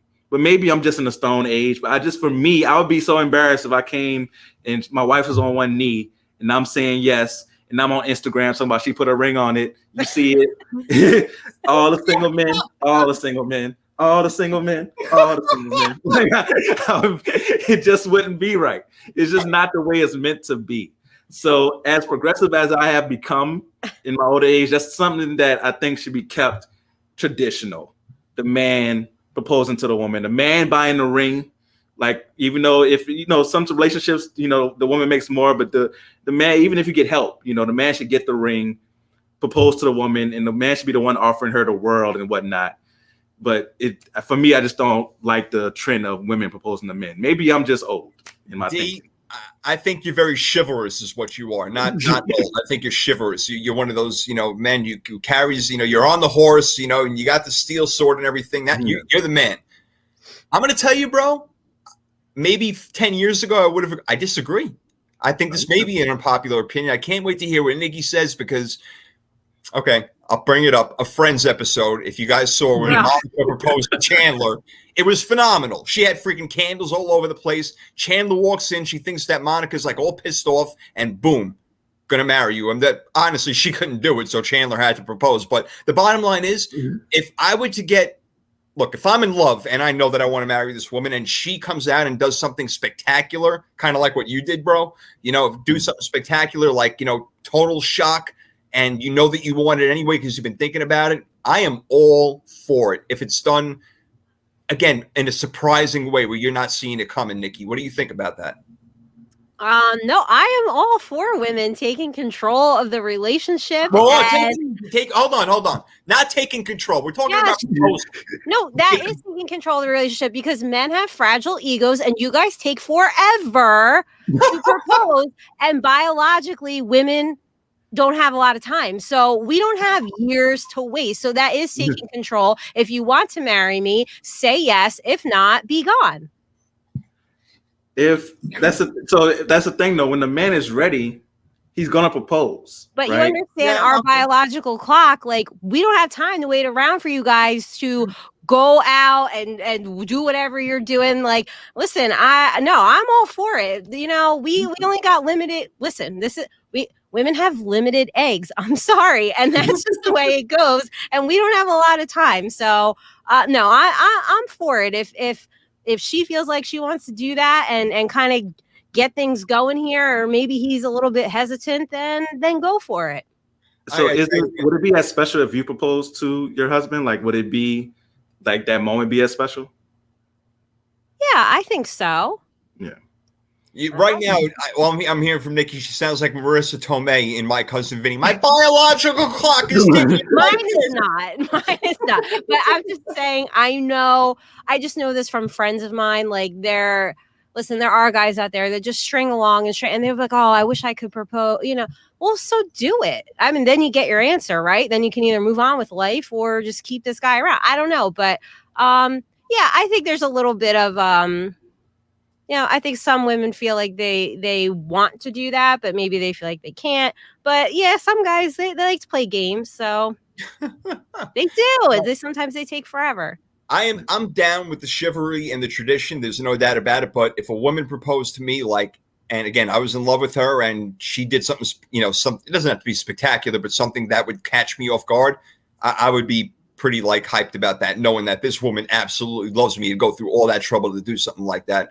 So that's definitely that part of it I agree with. Like the fact that the video that went viral of the woman who surprised her man, he thought they was going to dinner and the whole family was there. That's awesome. That definitely shows how much she loves him. Right. That part is awesome. Just for me as the guy, I want to be the one to propose marriage and show you how much I love you and that I'm ready. And for me, I would be like, oh man, I wish, I would have, for me, if my woman would have proposed to me, I would have felt bad because I would have felt like I let her down. And she felt like I had to do it. Yeah, okay. I'm sure my husband would have felt like that. Like it would have been, to me, it doesn't matter if you love each other and you're kind of in that place. But yeah, I'm sure he would feel the same way you do, D. Like, no, absolutely not. Like I'm the one that proposes. But yeah, if a woman wants to do it, hey, all the power to her. That is an interesting point you bring out, D. Though I didn't think about that. Like, oh my God, I let it down. Like she's doing it first. Like hurry up, man. Let's get. A friend of mine that happened to recently. So I kind of understand that. All right, that part makes sense. I can totally get down with that.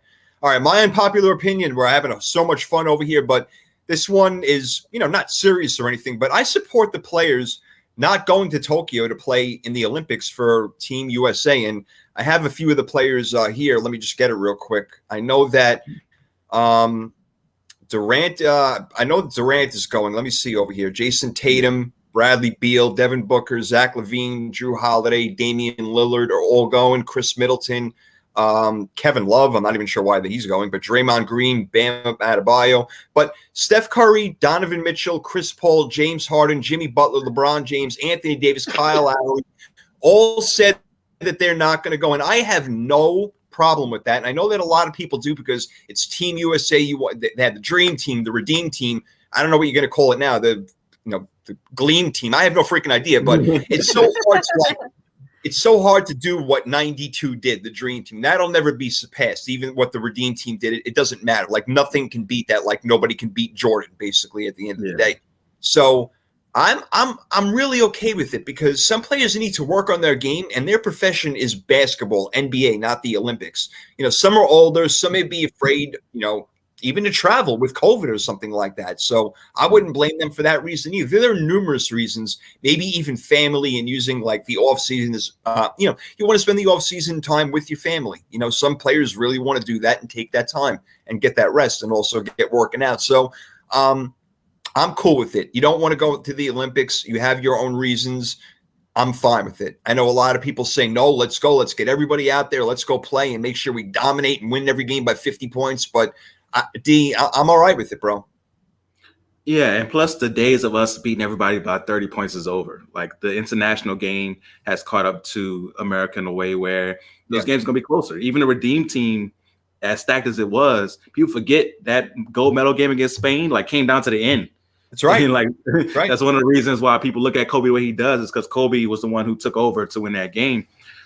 So with players not wanting to go, I get it, especially with this season. Like the players who are still playing now, like the Olympics aren't that far away. So you're not going to get that much of a rest time between the end of the season and the Olympics starting. You've had this crazy last year and some change now that you're recovering from. You want to get able to have that back. And with the team that we have going, I still think we have a gold medal team. Like that's going there. It's a very talented group. Yeah. So I have no problem with players saying, okay, I got to take advantage of my time. Even Ben Simmons is not playing for Australia this year. He says he got to go work on his game. That's right. You have people who are in need of doing what's best for them.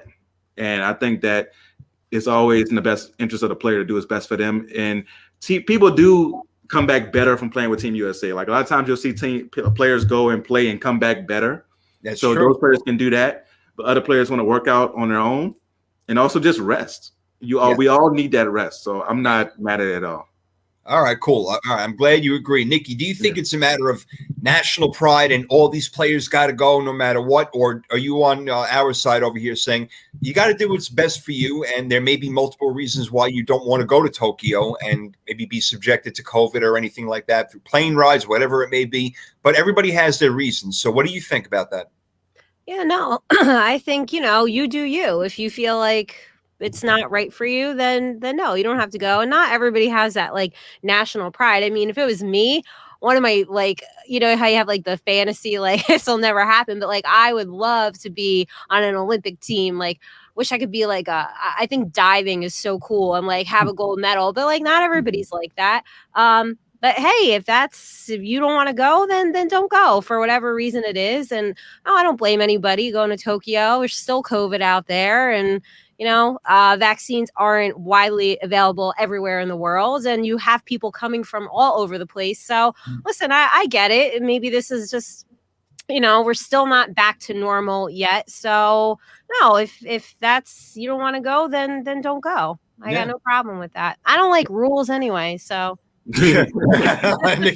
she don't play by the rules, man. No. She's got her own set of rules. I do. She has her own 10 commandments. Thou shalt have fun, and second is leave me alone. Sounds about right.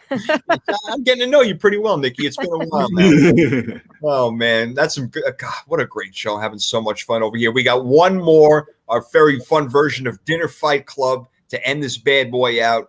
I got a couple. You guys got a couple over here, one or two? Yeah, I got one. All right. Well, let me give you one weird one, and let's see where you go with this. This is definitely weird. Mario, Luigi, and Bowser. Who you taking? Dinner Fight Club. What do you got, Nikki? Yeah, Nikki, you first. Okay. Mario, Luigi, and Bowser. All right. So, it's Dinner Fight Club. Oh man, I loved Super Mario Brothers. All right. So it's amazing. It is amazing. It is. All right. I guess Bowser in a fight, right? Because he would always get me in that damn castle. This time he would have my back and stand up for me and fight one of these, whatever, those mushrooms that would drop down and just get you all of a sudden, like out of nowhere. All right. So Bowser in a fight. I guess Luigi to dinner, probably pick a good Italian place. I mean, you got to take Mario to the club. You have to. I like it. You could change into that squirrel costume or whatever, and the leaves. Start flying around. Yeah. Party tricks. That's good. Well done, Nikki. I like the breakdown right there. D, can you Super Mario 3 right there? Okay. Yep. All around, man. Awesome. I like it, Nikki. Way to go, old school. Excellent. I like that one. So I definitely agree. You got to take Bowser in the fight. Like he's killing everybody. He's smashing people. Like you gotta take Bowser in the fight. I'm going to dinner with Mario. I feel like Mario would have the right Italian food ready to go to eat with you. And I'm going to take Luigi to the club because he's a little taller. I think he'll attract more women. So I'm going to go with Luigi to attract more women and Mario for dinner. And then for the fight, Bowser. Yeah, I'm going fight Bowser, no doubt about it. I agree with you, D. I'm going with Super Mario over to dinner just because, definitely a great meal. Luigi seems so goofy that if I walked around with him, people are going to stare. And then they'll look at me eventually and be like, oh, maybe that's a good-looking cat over there. Let's go talk to that weird big Italian guy and that other Jewish kid over there. So let's Italian guy and Jewish kid. Yep. What a combination we are. We all come from Brooklyn. We love it. That's right. Brooklyn born, baby. So, yep, I would agree. Bowser definitely in a fight. There's no question. And I hate Bowser. I really do. I hate those bombs too when you're on the ship. And oh man, you look at it, I'm bringing. She's all nostalgic right now, bringing it back to Super Mario. I love it. Oh, that's excellent. All right, D, what do you got? All right, so for mine, I'm gonna go 90s here since we've been doing that theme today. Okay. So, all right, teenage crushes. You got Ashley Banks. You got Topanga. And you have Kelly Kapowski. Oh, dinner fight club. I'm sorry, Nikki. I know this is definitely for me and Jason. all right. Oh, you killed me right now. Oh God. Jay, who you got? Ashley Banks. I know you actually knew Tatiana Ali. Yes. Even though she probably don't remember who the hell I am. That's fine. I remember her in school, and then that's good enough for me. So I'm going to be respectful and take Ashley Banks, Tatiana Ali to dinner and talk about Fresh Prince and talk about her leaving the school that we were. I don't want to say the name of the school, the elementary school that we were at together, and try to like relive some of those moments. So I would do that. I'm taking Kelly Kapowski to the club. I mean, are you freaking kidding me? Kelly Kapowski is coming with me, and nobody else is coming near us. It is us two, and that is the end of the freaking story. And Topanga, I've seen that. She can get really mad and crazy, man. She cut her own damn hair off one time. I can see her cutting somebody else, and I'd be afraid, man. So Topanga, I know you're short, but you got my back, girl. No problem. I like that selection right there. Who you got, Nikki? Yeah, I don't know. I guess, I would take Kelly Kapowski to the club because she got them cheer moves, do some dance moves and stuff. Probably, would I take Ashley Banks? Yeah, probably. I'll probably take Topanga to dinner, ask her about her hair secret. She's got some great hair. She does have good hair, I'll admit that. She really does. Okay. Yeah, I like that. So I would take Topanga in a fight, right? Because I think she's the one of the three who could throw down the most. Yeah. Ashley, she grew up in Bel Air, so she don't really know how to fight. And Kelly, Kelly's not trying to fight. So I'm gonna take Kelly to the club, and she have a good time. She'll attract everybody around. But like I said, I want to dance with Kelly the whole time. That's it. And then I'll take Ashley to dinner. I love it. Yeah, I'm with you there, man. I like it a lot. Oh God, this is fun. Nikki, what do you got? Well, I guess we're all on the same page today. Because I saw today on Twitter, it was like, are you team Saved by the Bell or are you team 90210? So I had you guys in mind when I did it. So I too have a Kelly Kapowski. Really? I have Kelly Taylor or Brenda Walsh. Oh. Do you want to go first? Okay. Can I have the names one more time? Yes. Kelly Kapowski. You have Kelly Taylor from 90210 and Brenda Walsh from 90210. Okay. I like it. I'm still going to stick with Kelly in the club. Mm-hmm. I'm going to go with Brenda for dinner, and I'll go with the other one in a fight. I feel like Kelly Taylor. Yeah. She feels spicy to me.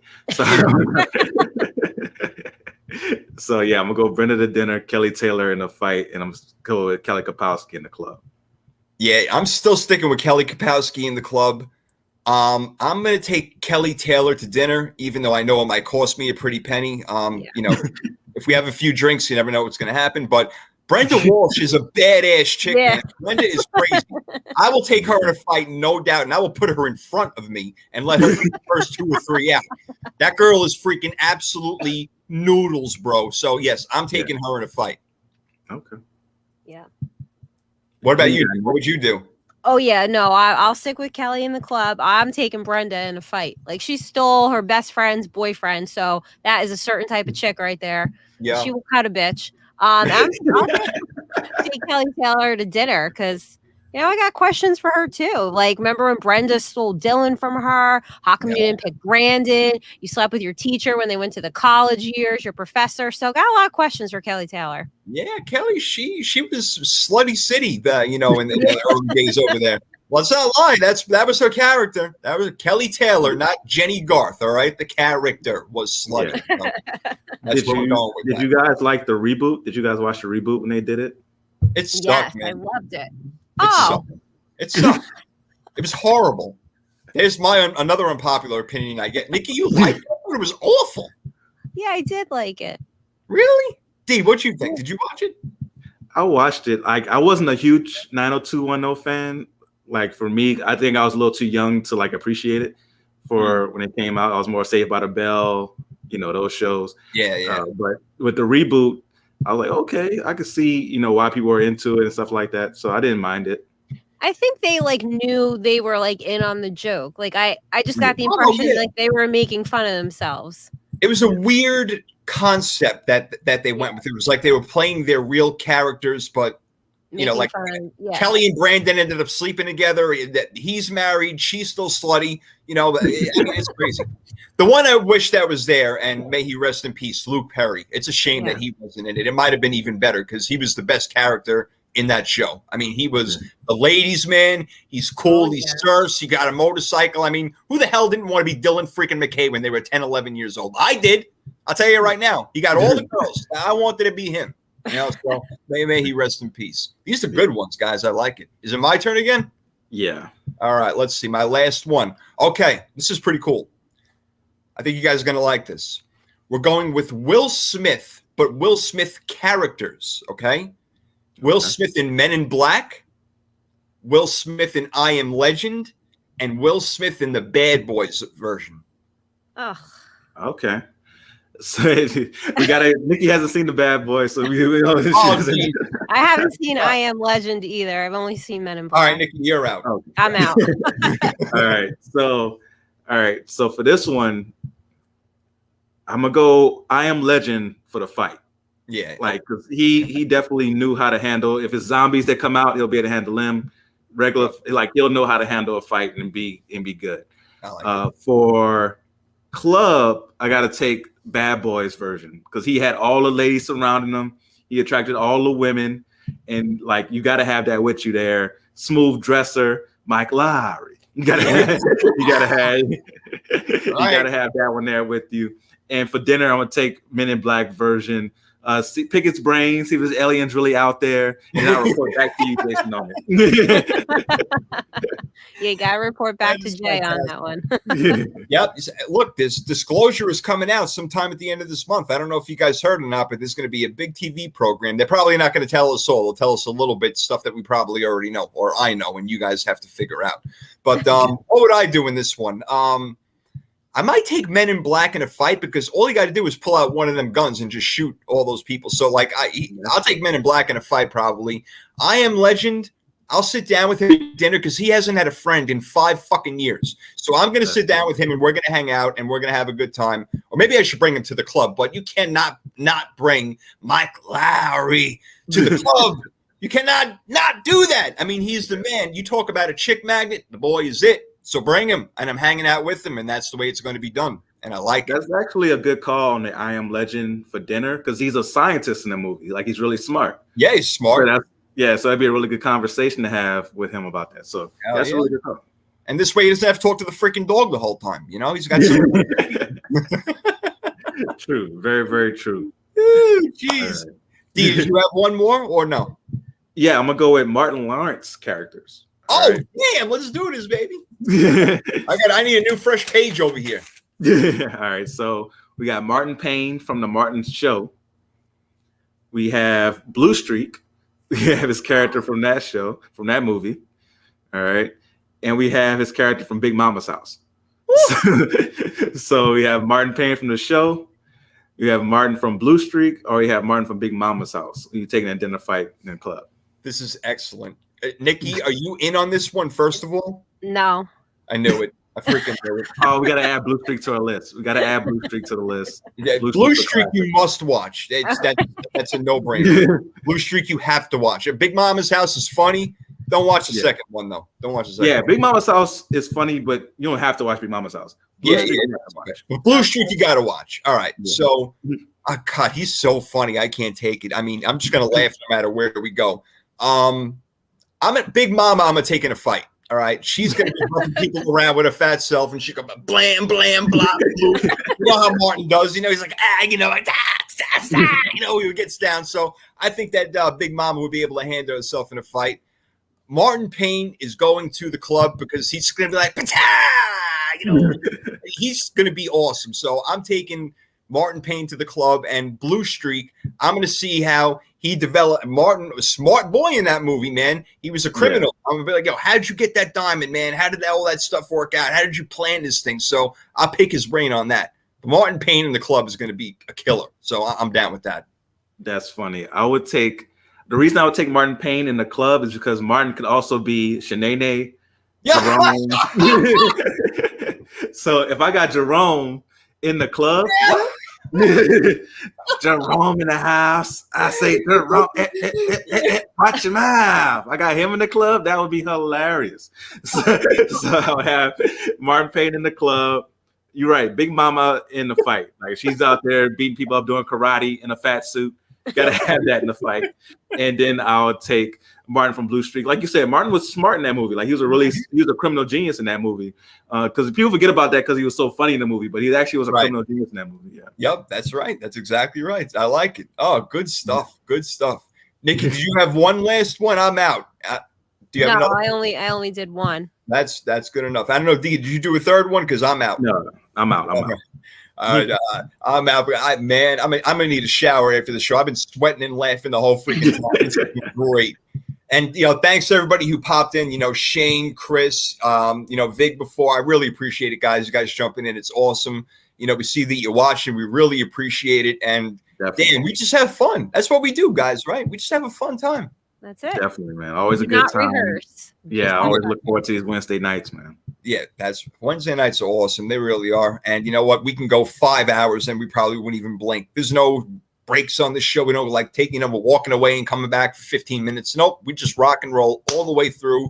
That's the way we do. 3rd and 3 podcast coming at you. Nikki, tell them where you are and why they need to follow you. I am at Nikki Nick 9384 and follow me for some reality TV. Dee, did you watch the Below Deck reunion? I did not. I need to watch it. Catch up.